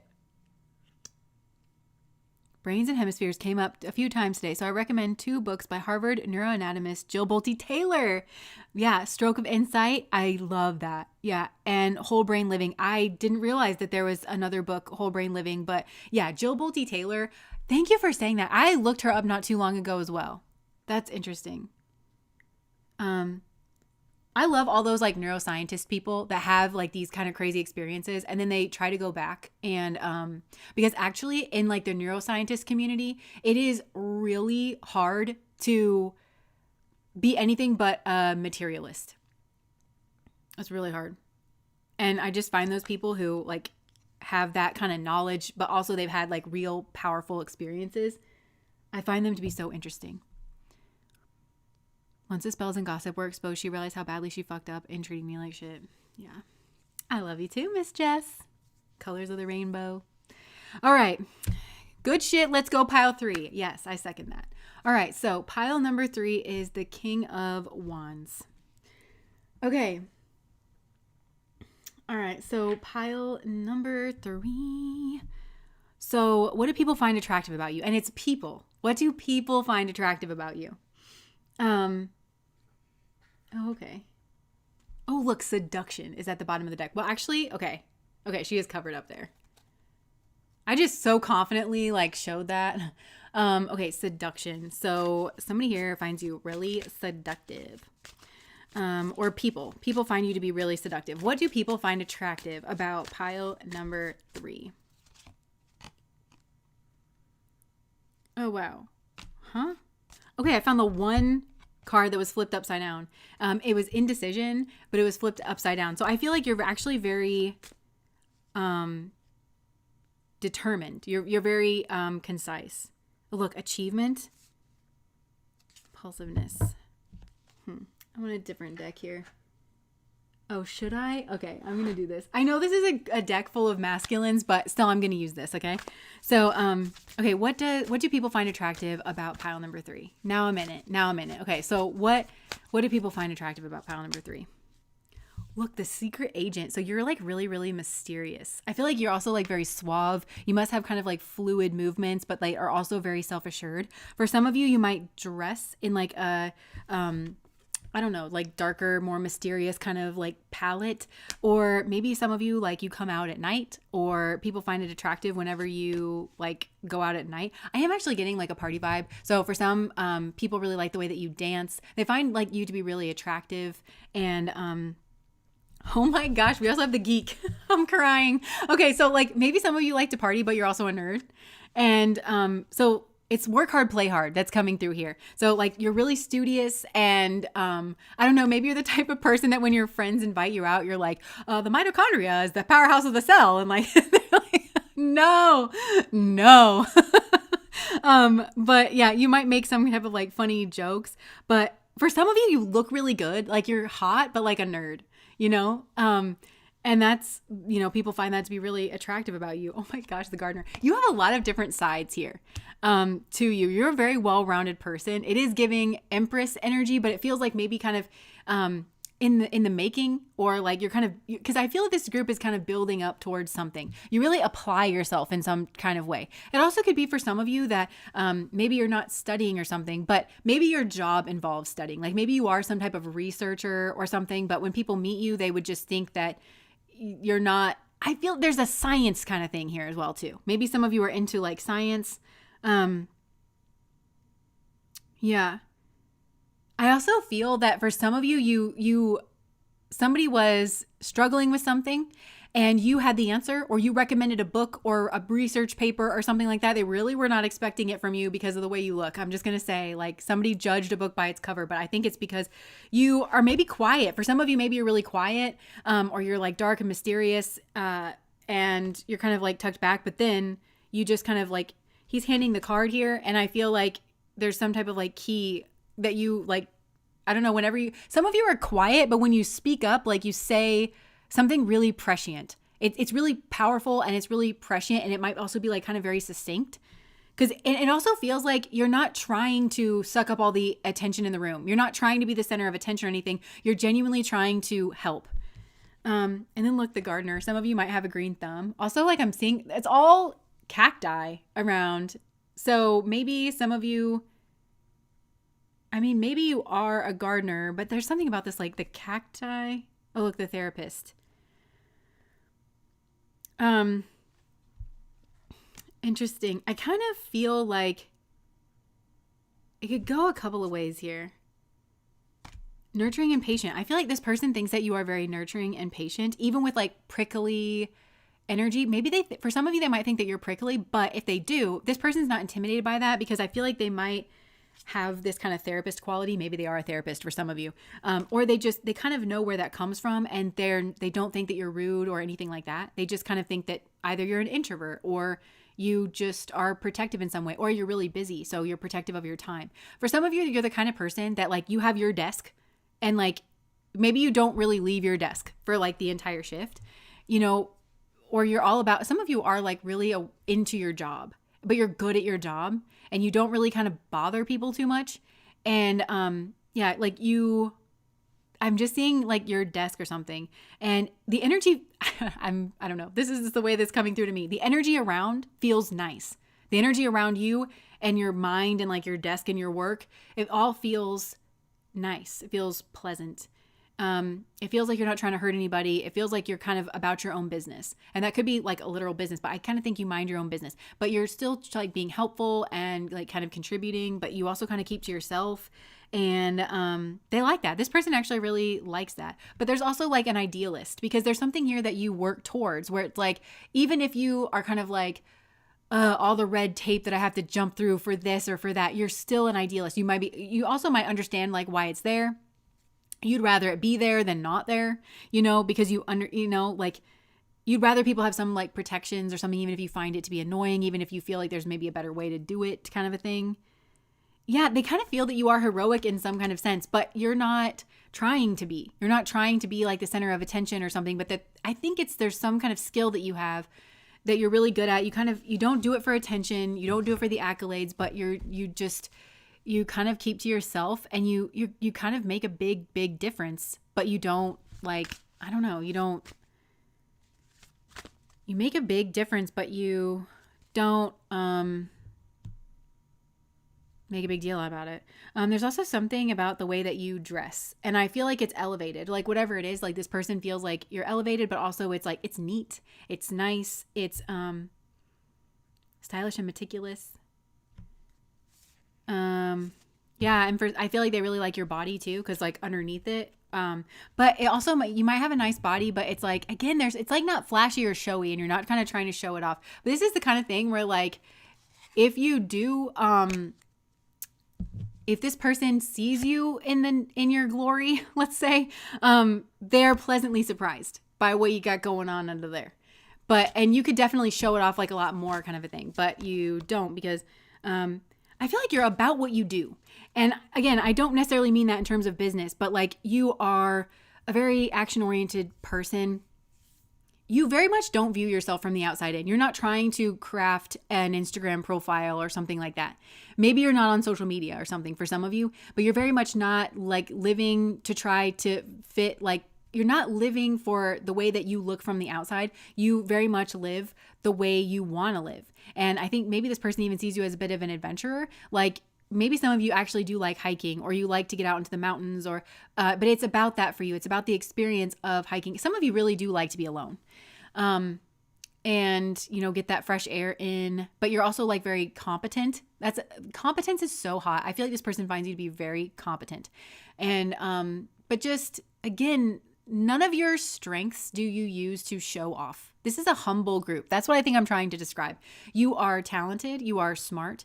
You are self-contained. You are not seeking validation. You're not like pandering for like, external validation. There's a quality to you that is like a bit mysterious, but you're not trying to be mysterious, okay? Because that's obnoxious and this person would pick up on it. You're not trying to, but it's like you're more contained in your like emotions and stuff. You don't really always say what you're thinking. But again, when you do speak up, it is like the pivot thing. It's like the thing that needed to be said. You see the thing and you're it's not like you are staunchly, like the whole concept of quiet quitting. You're not quiet like that, where you're like, I'm just trying to slide by and like not get noticed. You're very competent. You are applying yourself. You are contributing. You are doing your job. You are pulling your weight, but you only speak up like when need be, kind of a thing. For some of you, you're the type of person that wouldn't take a leadership position if it was offered to you because you know too much. You don't want like some type of issue.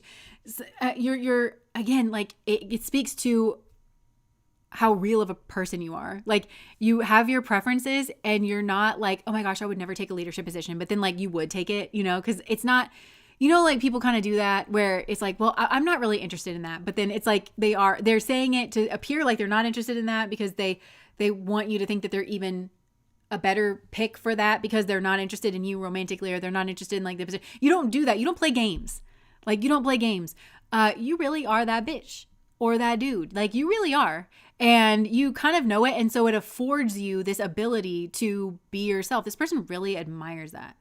I think for some of you, this person doesn't really know what to do with it, but they do like it. Because I also think that you seem like very contained. Like this person, they're attracted to it. They're even attracted to it platonically for some of you. Maybe, and again, we're talking about like a lot of people. They want to be around you. They like you because you're not pompous and you're not about, and anything that you would bring up is I think you've recommended certain things to people, or maybe you didn't even mean to recommend it, or you just mentioned like, oh yeah, I'm doing this or I'm doing that.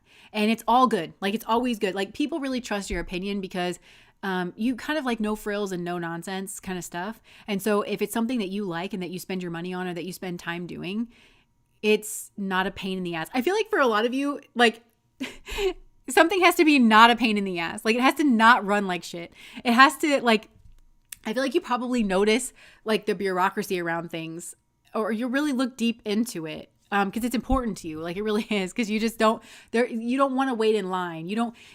I feel like you're really the kind of person that is like, when all your friends are like, let's go to this concert in the middle of July, you're the kind of person that's like, in the middle of July, I mean, yeah, I agree. Seeing that band would be nice, but in the middle of July, and then like think about how long the lines are going to be, and they ran out of pretzels like every single time, and then this is going to be one of the biggest concerts of the season, so I'm going to be standing there without a pretzel in the heat, or worse, I get a pretzel and my stomach is full of hot pretzel and I'm just baking in the sun, like, and I don't know, I feel like, but I don't think you say any of those things out loud. But I don't know, you do though, but like it's very, I like this energy. It's just no frills. It's really no frills. Also though, you're funny, and I think you kind of know, it might even catch people off guard when you're funny, because you're smart funny, and there might not be anything that changes about your inflection. Like you might just say something like it's a matter of fact.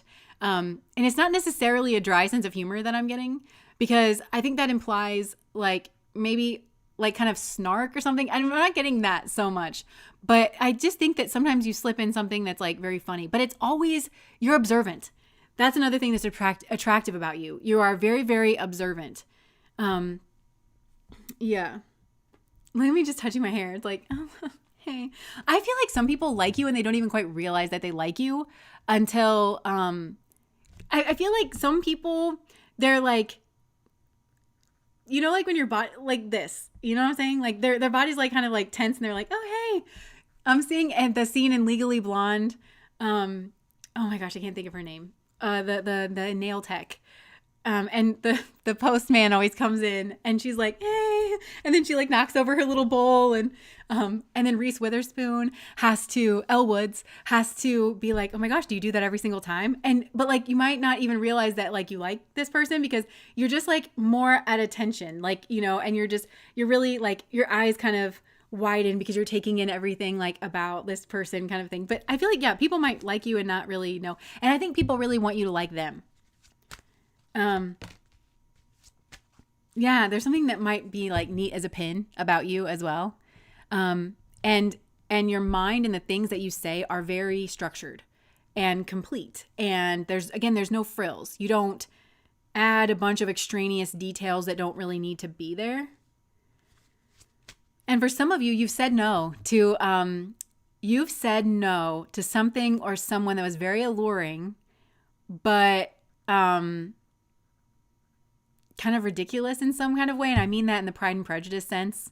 Like Kitty, when Elizabeth says to her father, like she's telling him, don't let her go, which by the way is foreshadowing. She'll be the number one flirt who ever made her family ridiculous or something. Like I feel like there could have been people, somebody here may have been watching somebody pander for your attention or something like that. Like just like very bubbly, very giggly, very like, and you weren't into it. And I think that's made somebody more attracted to you as well.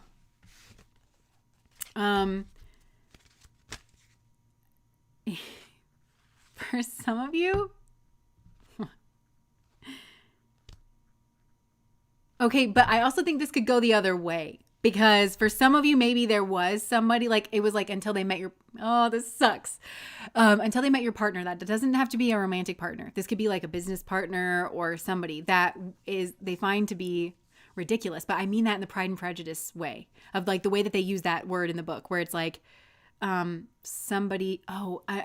way is like Mr. Knightley when he says men do not want silly wives, and he talks Emma through like why she should let that girl marry Harriet marry Robert Martin because she would actually be more safe. But if you teach her to try to always marry greatly, like nobody that's will ever be good enough for her. So I think for some of you though, it could be that they met somebody that you're partnered up with, and I think it kind of knocked their way that they view about you. And if that's so, there's definitely karma from past lives here. And whoever you're with did something fucked up to this person. And you were the muscle, is what I'm hearing. You were the soldier. You followed orders of somebody here. And it's that person's coming through as K2. So this is very specific. And I'm just saying this for this group. That person, so K2 has a way of scrambling people, making something seem logical that's not logical, and getting people to follow behind them. And this person maybe thought that you were actually very logical. Oh, I'm so sorry if this is like what's coming through. They maybe thought that you were very like logical or something. But there's somebody here who is a bad egg. Like it's not just simply that maybe this person has religious beliefs, and some people find religion or spirituality to be illogical. That's not what I'm talking about. I'm talking about there's a bad egg who is vicious that got you to do something horrible and gets you to act in a way that's horrible. But again, that might not be at work. Because I kind of am getting that this person might know you from work or something. But then I just feel like there's somebody that you're partnered with or and they get you to do something bad. And they thought that you were the kind of person who would stand up to that and not be impressed by that. And like, again, really kind of be about that no nonsense sort of like I can see through it. I can see through the bullshit kind of a thing. But then I think for some of you, this person thought, oh, that's a poser. And really wants actually to be liked by the in crowd, but was never. Yeah. So there's kind of there's two groups here. There's one where I think I mean everything that I say, like about what, but then there's another group where this person was thinking one way about you. And then all of a sudden there was a kind of other person that was around you. And I think it's a partner because that word's coming through, and it could be a business partner. It could be even a best friend that you like go out with. Like your partner in crime kind of a thing, or an actual romantic partner or somebody that wants to be a romantic partner. And they don't find this to be a serious person. Somebody here finds this person to be ridiculous in some way. And the things that they get you into are ridiculous. But also it's not just simply ridiculous. It's ridiculous in a bad way. They convince you to do bad things. and, or to be cocky or like whatever, because it's the opposite impression that they got just from your energy alone. So they think, because before they were thinking that you were not really a follower, that you kind of like set your own thing. But then if there is this other person around you, this other influence, then they're kind of thinking that you are more of that follower, or that you're pandering to somebody and they didn't kind of realize it. That might be news to you.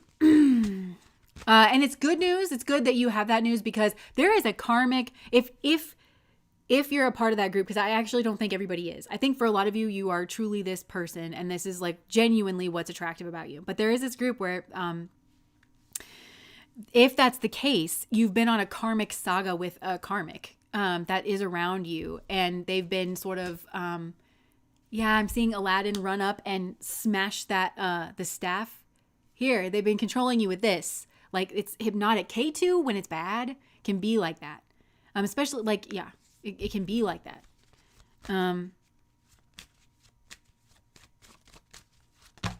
Okay. Or maybe there's an X. If it's an X, then I feel like maybe it's more like, this person is happy that you got away from that person, but they're kind of getting the impression that you used to be much different than what you are now and what they like about you now. Okay, what is this person, or what do people find attractive about you?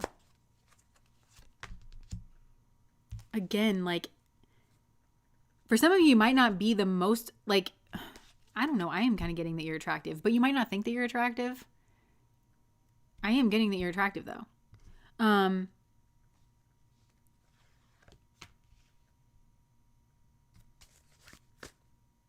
I think as well, it's funny.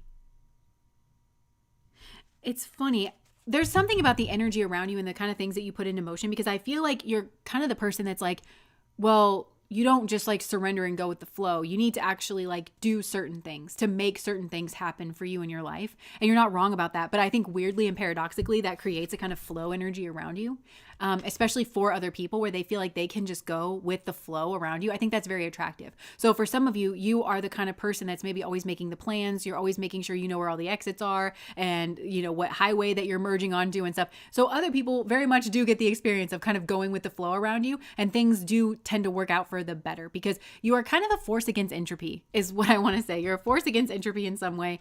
And it,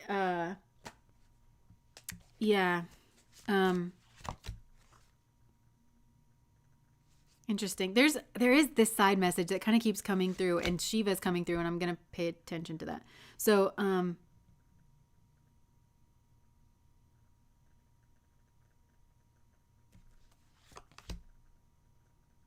there's definitely, for some of you, there's some type of karmic situation that is supposed to be illuminated. You've been with this karmic for a while, is kind of what I'm getting. If you're resonating with that, and not just in this lifetime, previous lifetimes, it's a real bad habit. It's degenerate. It's something here that you're meant to be a force against entropy. You're meant to be a safe place where people, good people of the light, can come and go with the flow, or get put back together again, Humpty Dumpty, like, after they have had a great fall or something here. You're meant to be that, and you're corrupted. You're co-opted here by something, and you've flung somebody else out here.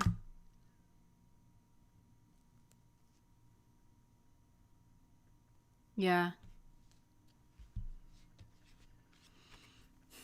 And I think maybe it's because somebody here made you feel out of control, and you're not used to feeling out of control.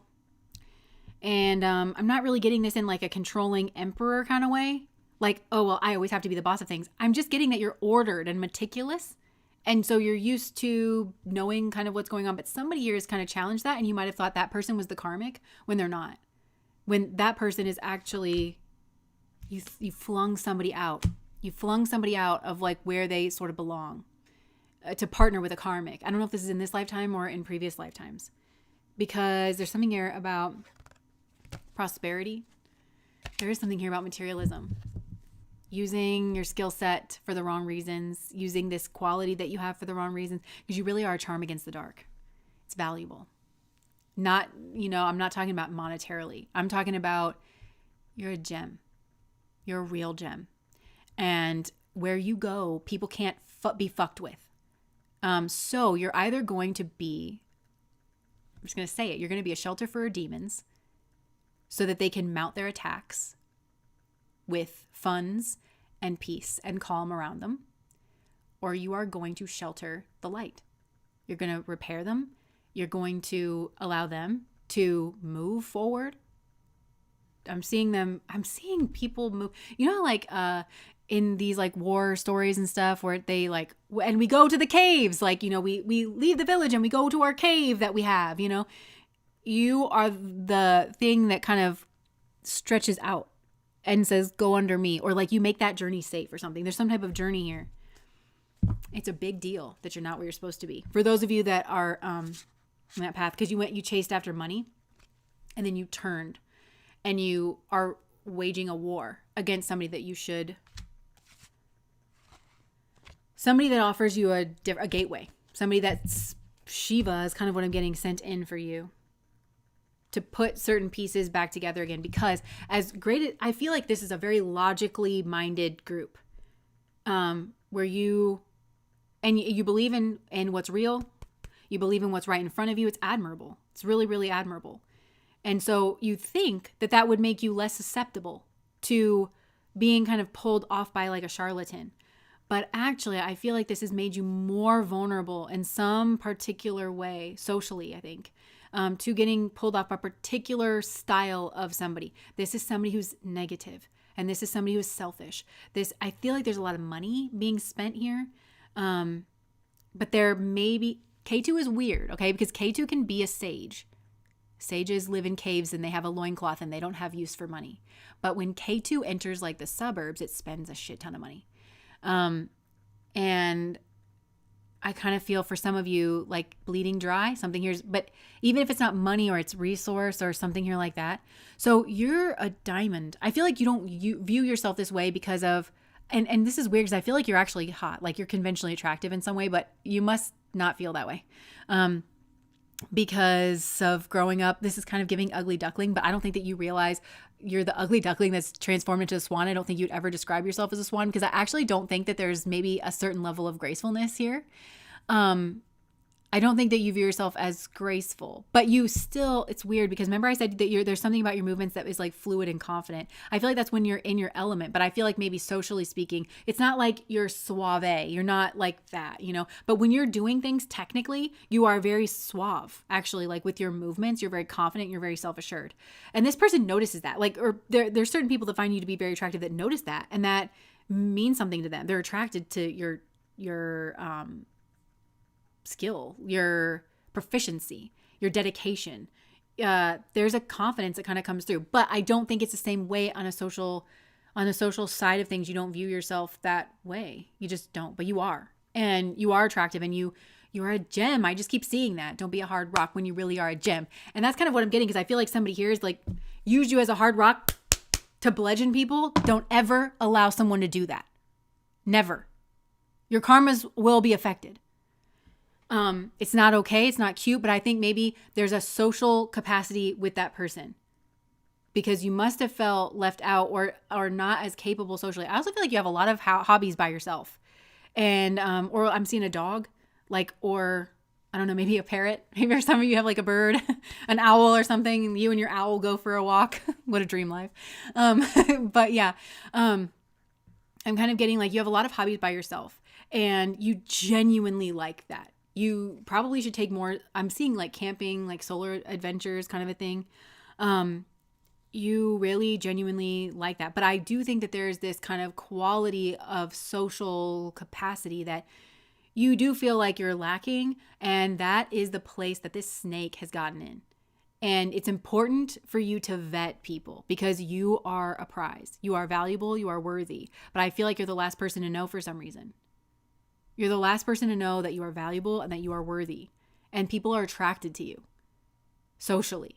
And like to have a relationship with. People are attracted to you. And I kind of want to say you're a prize. I feel like you don't know this. But yeah, you're kind of like, you're a prize. And this person, I don't like this person that's around you. Maybe for some of you, this is somebody in your house, somebody in your family, somebody that you live with. And I weirdly think that you need to find like Aries energy. For some of you, this is like family of origin. For some, there's like family of origin stuff. Okay, so for some of you, there's family of origin stuff that leans over you. You're going to have a partner that I think is going to be more intuitive. It might be somebody that you think is like less logical, but there's going to be this influence. And I feel like that's the genuine K2 influence. K2, like I said, can be a sage. It can be somebody that's very tapped in, not just intuitively, but somebody who's lived. K2 stores information in the body, and it does that through living experiences and living past lives. And there's a kind of wisdom that's going to roll off of this person. And they might not even need to speak to you for you to just, you'll know different things when they're around. Because it's almost like they're a library that will open themselves up to you, and energetically you can kind of pick things out of this person. Because they're allowing you. I'm getting goosebumps. And so you'll have that influence. And it might be in your family, or if your family of origin is the problem, there's somebody that kind of stands over you and maybe always has. So you could be with a partner that's more like, again, illogical, but they're more intuitive, and they're going to help you kind of see this. They also might be more social. And maybe this other person in your family was more social, or like is the person that impacted that. I'm not sure. But for others of you, if it's not your family of origin, that's the problem. There's just more, there's some type of karma here, or you're just like, yeah, maybe your father was very social or something, and you're more like mechanically inclined or something. Maybe you didn't even like the way that your dad was social or something, or the kind of people that were around, or you didn't feel like you could schmooze or something like that. So you got noticed. There's something here about like you're just a person that got noticed for being more mechanically inclined, or like for things that you were always tinkering with or something like that. I feel like you just kind of got used to that, or maybe you're neurodivergent in some type of way. Then maybe but maybe your family is safe, generally speaking, but still they probably don't understand you. But they're not necessarily bad people, with a plan or something like that. They just don't get you. That's when I feel like maybe for some of you, there's two choices here.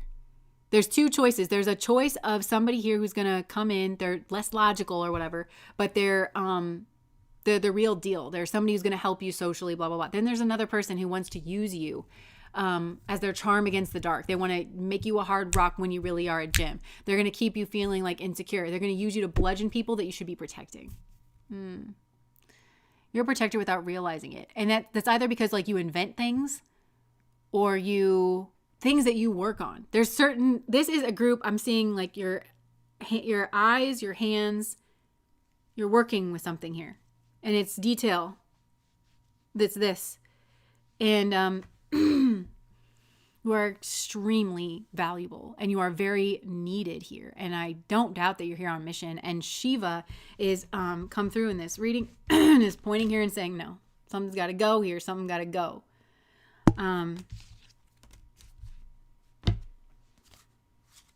Yeah, some type of, I feel like there's just somebody that gets you into shit. It's fire energy. But I feel like you feel protective over somebody here that's shitty for some of you. You got to stop protecting somebody here that's shitty. They assume a kind of leadership over you, but this is partner energy or something like that. You need to observe something here. I don't know. So this is funny. This is a funny group. You're seen as a king of wands or a queen of wands. So it tells me that you're attractive, but you are brainy. I just feel like you're brainy, but you're not stuck in your mind, because there's something here tactile that you do. And you're good at it, and you kind of piece things together. But you're real hot. I just keep saying that. You're real hot. It's just that you don't know. And it's funny because you do understand things mechanically. So if I were to tell you that you're not addressing some type of underlying issue socially, I think you would understand that, because I think you would know in a machine that if you don't address the underlying issue, shit ain't gonna run, or it's gonna run for a little bit and then you're gonna have more problems that are gonna like pop off down the road, right? You would understand that. So just know that there's some type of band-aid situation that you have with a karmic, that I don't know if this person's entered your life yet, but there's definitely something from past lives that you have to get rid of this person, because you're their mission, is what I'm hearing. You're their mission. This like dark sider energy, you are their mission, is to get you, to turn you, because of the impact that you can have.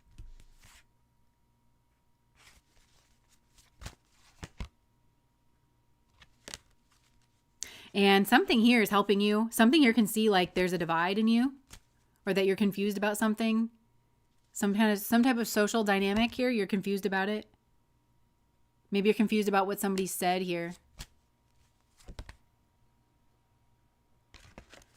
And that could be like the light sider and the dark sider. Like, so it could be that you're confused about something that a light sider said. And you're like, well, why, did they say that? Blah, blah, blah. Like, and you're possibly at risk for misunderstanding. And it's going to make you want to pull away from the light sider. And the light sider here might have told you something. Might have told you something very valuable about moving some kind of karmic obstacle here, so that you are in position where you're in position.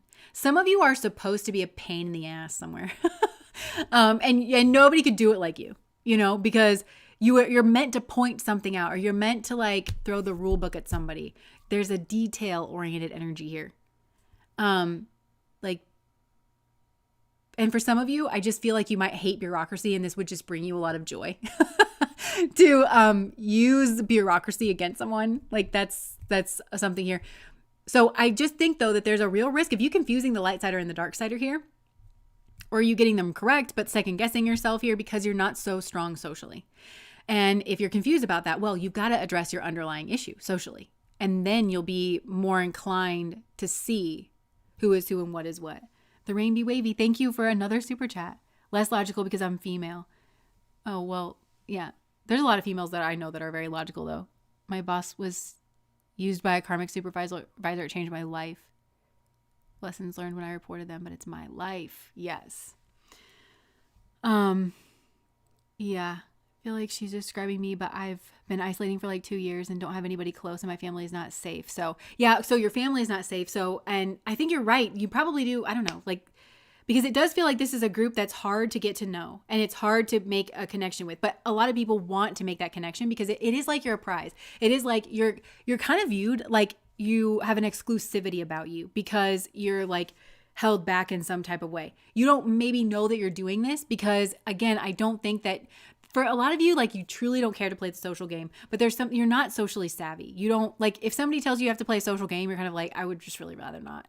Like, I would just really rather not, count me out, like, unless it's a game of Dungeons and Dragons and we're meant to be playing a social game and I'm like a fairy and I can create my own backstory and that doesn't include family trauma and like, whatever, like, then fine. Like, we can do like the social game, but like, you're really not good with the social game. But there's a way that you come across socially that I don't think that you understand. And I think that it's very valuable. I think it's sexy as hell. I think it's confident. I think that it's exclusive in some way. So this is weird because I feel like this is a group that you don't view yourself as being attractive. And you are, by the way, just like on the nuts and bolts of it, you are physically attractive. And at the same time, you're still somehow managing to come across your worth in terms of like that social capacity. And I'm not saying that you don't know your worth. I'm just saying, or that you'd ever let anybody mistreat you. I'm just saying, like, you come across like you're a very exclusive person, and I think that you genuinely are. I think that it comes a lot from like intimidation or like overwhelm from like all the social kind of like fluidity. But yeah, there could be something. There's something here about taking the clothes off quickly that's confusing you as well.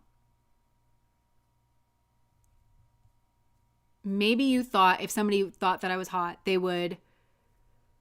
something would have progressed physically, but that hasn't been the case. I don't know. There's certain things here that are throwing you about these two paths and people that are around you, two types of people, two people that are attracted to you for different reasons.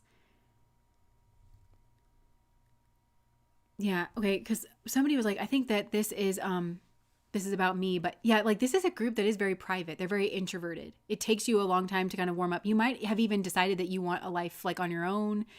But I think if you do start to put yourself out there, there's going to be people that hit on you. There's going to be people that potentially try to come into your life. I don't know. Yeah, there's something here that has confused you about maybe it could be about some type of fiery temper that somebody had and you're like, I think they're attracted to me. And there's something here that's confusing about like either somebody's like fiery temper or about somebody taking their clothes off very quickly, or I don't know, it's Mars energy, but it's sudden. And that's going to maybe throw you about who the light sider and the dark sider is, because the light sider, if you are fucking up, the light sider is going to tell you. They're meant to tell you. In whatever kind of way. And it might be a reactive way. If you are already under the influence of some other kind of person here, then it might happen that way. But anyways, like all of this is still very attractive about you. Thank you so much for the super chat. I'm not even going to try to say your name, but thank you so much. And I love your little person. But yeah, it's mostly important that you walk away from this reading understanding that you are attractive and that there's a certain way that you come off socially, even though you're like, I'm not playing the social game. Socially, it's giving exclusive. Socially, it's giving chase me. Not necessarily like chase me, but like I'm valuable and people want you to pick them. People want you to like them.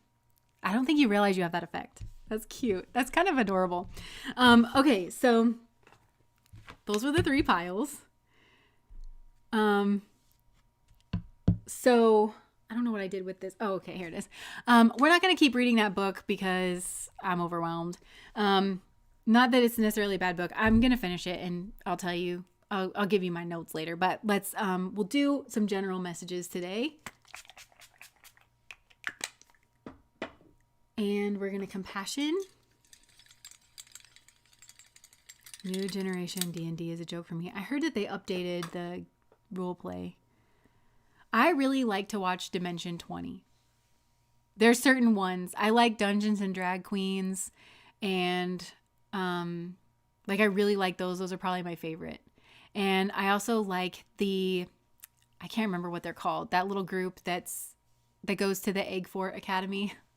I like those. Yes, I do. Jess, you need to get your hands on the Jane Austen deck. I want that deck so bad. It's not for, like, I eye it all the time.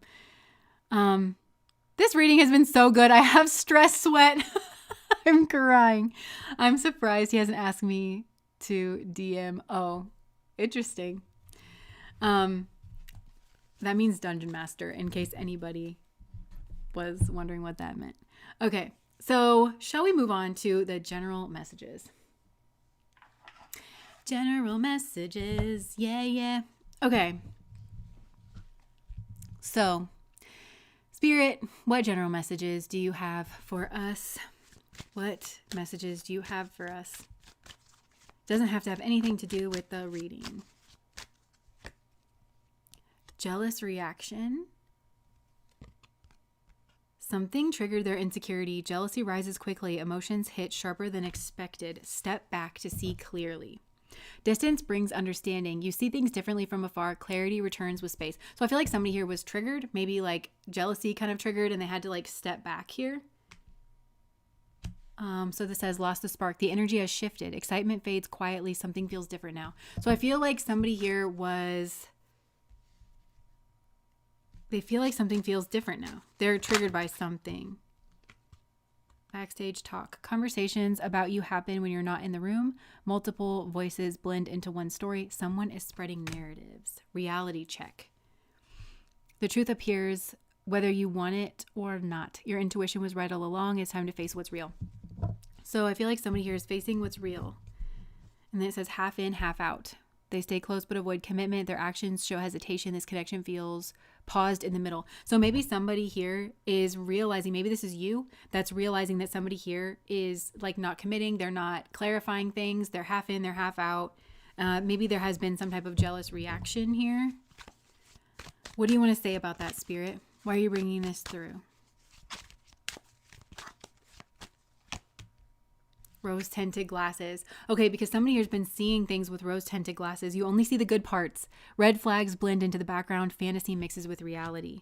Oh, situationship spiral. Okay, so I feel like some of you have realized that you're in a situationship spiral with someone who is not clarifying their feelings for you. They're not giving you anything concrete to kind of go off of, and it feels like everything's in this like kind of middle ground. Things feel close but undefined. Emotions spin without direction. Neither of you names what this is. Yeah, so I feel like you're kind of realizing that, and you've been seeing things with the rose-tinted glasses, seeing like what things could be. You've been seeing things like you've been seeing their potential, the potential of this relationship, but the red flags are kind of like spiraling into the background. And this says detach with grace. You can leave without anger. You can withdraw without noise. Your peace stays intact. I kind of feel like Spirit is saying like you can just withdraw without like saying something here. Because possibly saying something like it says the pattern returns. The same cycle repeats for a reason. Your lesson is resurfacing. Notice what is familiar. So I feel like Spirit is wanting you to take off the rose-tinted glasses here. Bless you. I don't know if you heard Luna. She just sneezed. But yeah, so like Spirit's wanting you to take off the rose-tinted glasses because you're looking at this situation. That's not the problem. Like you're looking at this person or you're looking at this situation. But the problem is like when you're looking at them, you're just seeing their potential. The fantasy is blending in with reality. The red flags, even like the yellow flags. Okay, I just heard some slurs. I couldn't entirely make it out. There were like, you know, like the 7 dirty words. Remember that? Like there was, well, I wasn't alive for that, I don't think. But like it was just like the 7 dirty words like on repeat. This person maybe said, they maybe used like racial slurs or something, or like I think it was like a language thing or something that you're not supposed to say. And I think maybe you thought for this person that it was like they were edgy or something like that, but it's not that. Because again, like with the 7 dirty words, I think that was like a hit whenever it came out. It was like, oh, it was like so edgy and it was so cool. Because this was back in the day when everything was like super, super censored on television and on radio. So I feel like there's somebody here that's maybe like, I don't know, you thought that something was edgy, but this isn't just like, I don't know, using like regular like shit, saying like shit or fuck or anything like that. This isn't that. I feel like this is kind of like racial slurs. And you were seeing this person with rose-tinted glasses. So I feel like Spirit is like, it's not that you're not observing the situation. You are observing it, but it's the way that you're observing it. There's the lens on. So we got to take that off and we got to see like what's really there. We got to see the red flags. And then, yeah. Because there's something here. Okay, because it says, notice what is familiar. So there's a repeat of a cycle here. Or there's a repeat of a pattern. And that's what Spirit is. Yes, it's about the situation. And yes, it's about this person. But there's something bigger that Spirit's trying to get you to notice. Spirit's like, notice what is familiar. So that's another thing. Is there something about this person that's like familiar? Or there's something that's familiar? Or like a pattern that repeats? Say no first. Your peace matters more than their expectations. You don't need to over-explain. That's the second time that's come out where it's like, you can just, like, you don't need to explain anything. You can just go quiet. You don't need to explain something here.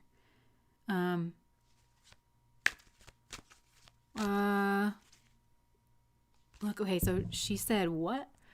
A shocking comment spreads instantly. Reactions explode. Expects emotional aftershocks. Wrong timing.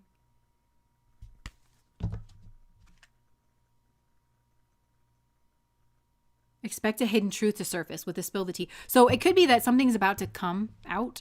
Something's coming down the pipeline here.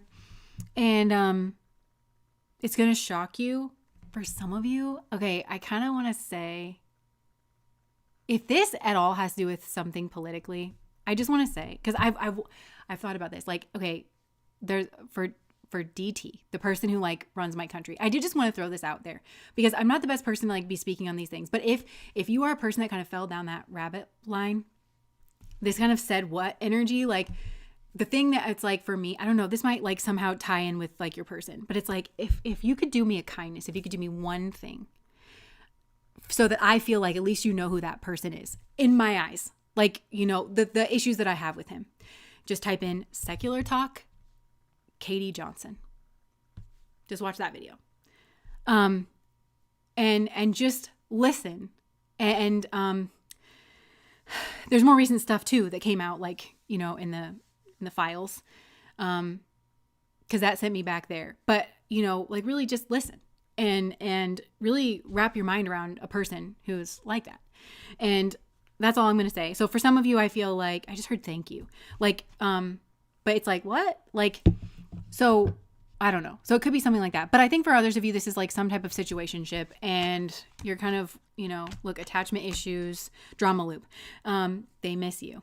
So some of you get sucked in with like, well, they miss you. And it feels like very, whatever.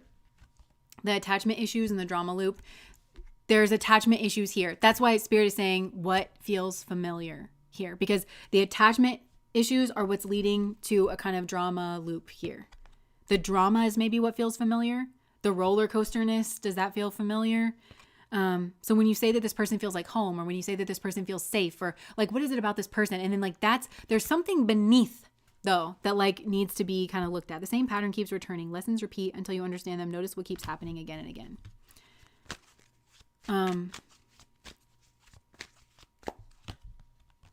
Stop lying to yourself. Stop lying to yourself. Emotional roller coaster. Something here has been an emotional roller coaster. And I think that's the thing that feels familiar for some of you. And I think that maybe you're misconstruing the drama of something as like the excitement, like, oh, well, and the pining and like, do they like me? And maybe they're, maybe have their attention now or something like that. Like it's not love. It's not even passion really so much as it's drama. And you're getting flung around and there's like a will they or won't they, but it feels like drop me, like a cracked egg, like will they or won't they, that kind of like, and I think you want them to not, but I think you want that to mean that it's like love. But I feel like if someone loved you, they wouldn't be flinging you all around like this. Anyway, so yeah, I think some of you are feeling actually very defensive of your own feelings, or possibly like your intuition, or maybe even like intuitive message. You feel kind of like very defensive of this like kind of Aries energy. This is funny because maybe you're defensive of like this guy, because Aries can be like a man, like a masculine kind of person. But it also could be maybe some of you are defensive of like yourself, but it's Jupiter and Capricorn. These are two energies that like you would think that Jupiter does really well in Capricorn, because Jupiter is like expansion, it's money. And then like Capricorn is that 10th house of status. And Jupiter doesn't like to be in Capricorn. Jupiter is very restricted in Capricorn. So I think that there's something here. You think that it's going to add up in a certain way. You think it's going to bring like abundance, or you think that somebody here is like Jupiter. It's that they're a wise teacher or something like that. Jupiter betrayed Saturn that rules over Capricorn in a big way. I'm getting that there's somebody here who maybe betrayed somebody to get where they were going, whether they got there or not. Because again, like this is a restricted sort of like energy, whether they got there or not. Somebody here like betrayed Saturn. Saturn can be a lot of things, but Saturn is somebody who's maybe restricted in some way in themselves. Like maybe they don't have as much money or something. Saturn also can be the kind of person that's like, what's up, brother? Like, what's up, my man? But they like really mean it. They're like barefoot in like a flower field, like internally, everybody's their friend and everything. But Saturn is also maybe a contract. Somebody could have betrayed a contract that they had with somebody here in order to like kind of rise up, but they try to give the appearance that they're Jupiter and they're not. And, I keep hearing that they betrayed a contract. They betrayed some type of contract in order to try and rise. And, really all they can do is, because I'm seeing Jupiter is liked and it wants to like expand and everything, but I'm just seeing it like really get grabbed and restricted here in some way. It's not what it looks like. It's not what, and it's kind of not supposed to be there. Okay, now here's this couple. There's a couple here. So I feel like somebody here, it's like they're very aggro. They feel like they want to protect somebody here. Yeah, I'm kind of getting that. And it's wrong. It's the wrong move. They're triggered. And they flare up and they think that makes them like, it's giving narcissistic like family. For those of you who've ever been in that, where it's like, we operate on loyalty. Like somebody wants a good boy, like, I'm going to, like I'm seeing somebody look at their handler over here and be like, like, it's like, I prove my loyalty by I'm your attack dog. Somebody here's like, I'm going to, and it's like, don't, because that somebody here is not under attack. They're just being called out. The truth of them is being exposed. That's it. Somebody here is not under attack. They're simply being exposed. Somebody here is not under attack. They are simply being exposed. And you need to know the difference. Because if you don't, you're going to look stupid. And you're probably going to get yourself into some type of situation here. Because the attack dog is the one that's going to get the attention pointed at it. Instead of like the person who's kind of just standing by. And they'd be like, I don't know. Like, I feel like that's kind of what this person would do. I don't know. Like, they got all like vicious and stuff. That was them. That wasn't me. Like, you know, it's like the kind of person that this is, tucked back. And this person feels like, or like insulted or something. They're in this like watery emotional sort of energy. Maybe they're acting like I transcended this or no, they didn't. And they're going to send their attack dog out. It's like, what? Somebody here is not being attacked. They're trying to frame some type of criticism that they are receiving as an attack. When they are being criticized, but they are being correctly criticized, meaning the criticism that they are receiving is in alignment with reality. So that is something that we need to happen, especially if somebody here, because somebody's trying to climb the ladder here. We've got Capricorn and we've got Jupiter that's wanting to sit at the top. So if you're wanting to be a teacher, if you're wanting to like be like expansive or like if to rise up like that. And I feel that there's some type of position that somebody here's wanting to claim that they need to go through a refinement process, which means like we have to criticize our own behaviors. We have to allow people that are truly Jupiterian to criticize us. And somebody here is proving and showing that they cannot do that. And they're conflating the two. They're conflating being attacked with being genuinely, honestly, and truthfully criticized. And they know it.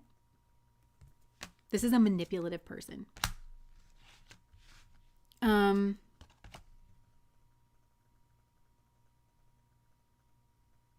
This is somebody who tries to say like I'm benevolent or like, hold on here. They have some type of plan that they're trying to like put into motion to like divide and conquer is what this person's doing. And they're trying to like anytime, it just feels like this is a slippery person. Like anytime that you kind of like try to call this person out, they like reflect and they're like, oh no, it's this person. Well, what are they doing? They always like kind of like deflect. And they're used to being able to do that. But if you kind of stop and if you instead kind of look, if you stop and you just kind of assess for yourself, this person's plan can't work. There's also something about slower communication.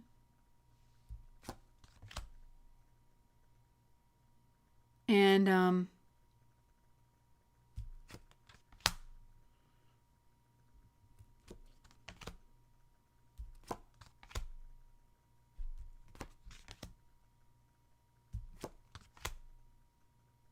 somebody rising up, it looks like a leader, like a true leader. Somebody's going to but if somebody's going to become a leader in the face of like this person, they have to survive this person's attack, which means they have to sort of notice who this person is and they have to be slower to communicate and they have to, you know, all that kind of thing. But I think there is somebody here, maybe it's you, that's going to like kind of overcome this person, but they're going to actually get their roots and they're going to actually grow that Venusian plant.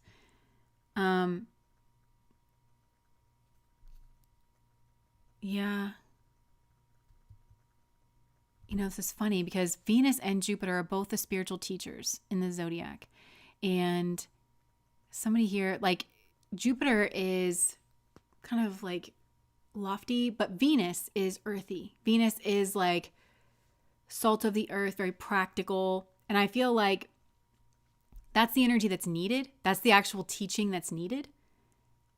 Or like step 4, that's the presence that's needed. And that's the presence that's going to like actually rise up. And it is going to rise up. And it's just a matter for some of you, I think it's important that you hear this. Like, it's important. I'm hearing like you might be framed. You might be, there might be a serious repercussion for defending somebody here who is not being attacked, who is merely being exposed. There may be some type of repercussion. I'm hearing you're being told now because there potentially will be some type of repercussion. There will potentially be some type of fallout for defending somebody and saying that somebody's being attacked that is not being attacked, that is being correctly criticized, that is, they're not being criticized in any other way that any other person that wants to be Jupiter and Capricorn, wouldn't be criticized, like, and, but I think they're trying to give that impression on the other side. Like, you don't want to, because I think that they are maybe actually attacking someone else. Look, this is a discovery. Spirit is wanting you to discover something here.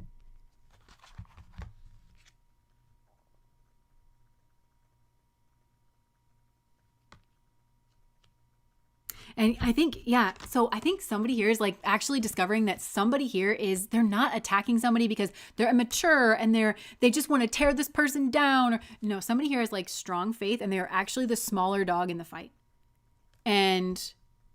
But they have this kind of like inner nobility, and time is up. I'm hearing time is up. Because there's something here. Feels like maybe there's something here, and it's strong, and it's going to, it feels almost like on the other side. And it's invisible, whatever it is. Some type of like invisible passion or something here is going to rise up. Their self-esteem is going to come back, and they're going to rise up. And I think whatever this is going to be successful.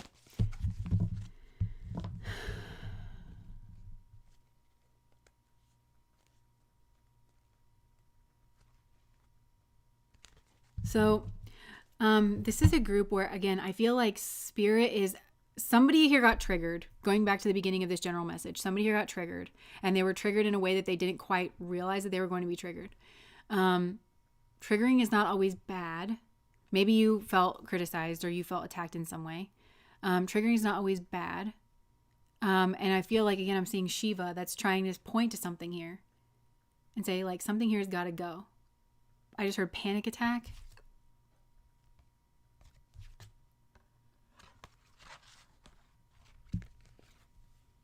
Purpose and fear.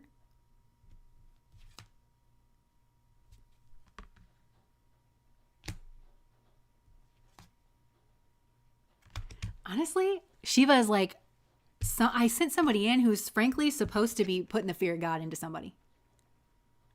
Somebody horrible. Somebody who maybe is slimy and used to kind of getting away with stuff. Frankly, I sent somebody in who is the wall that they're going to run into. Or somebody to reflect the energy that they will be dealing with. Because the people that they're used to being able to wind around their finger, that's not the energy that's coming in for, I want to say, like divine judgment. And I don't necessarily mean that it's angels riding in on like the wings of clouds or something that's going to be delivering this judgment, but there's a kind of person that's going to rise up, or there's a kind of energy within people. It's like they're finding their strength or they're finding their passion, that's what they're going to be dealing with. And I feel like it's a warning, but I feel like it's potentially for some of you, I'm hearing jump ship. Now it's the time. It's the thing to do. Yeah. Because somebody's going to find their self-esteem. And they're going to make some type of like big sacrifice or something here. And they're going to win.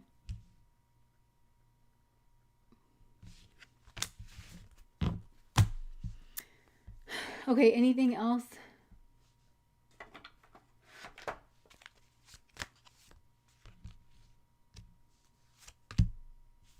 I'm just getting that somebody backstabbed a divine feminine that had to like detach in some way, because we got divine feminine here. And then we've got this like thug energy with the handcuffs. And I'm just getting like somebody's going to be caught. And also I didn't notice this, but this kind of looked like a pen. Somebody's going to maybe be caught. There's maybe some type of communication.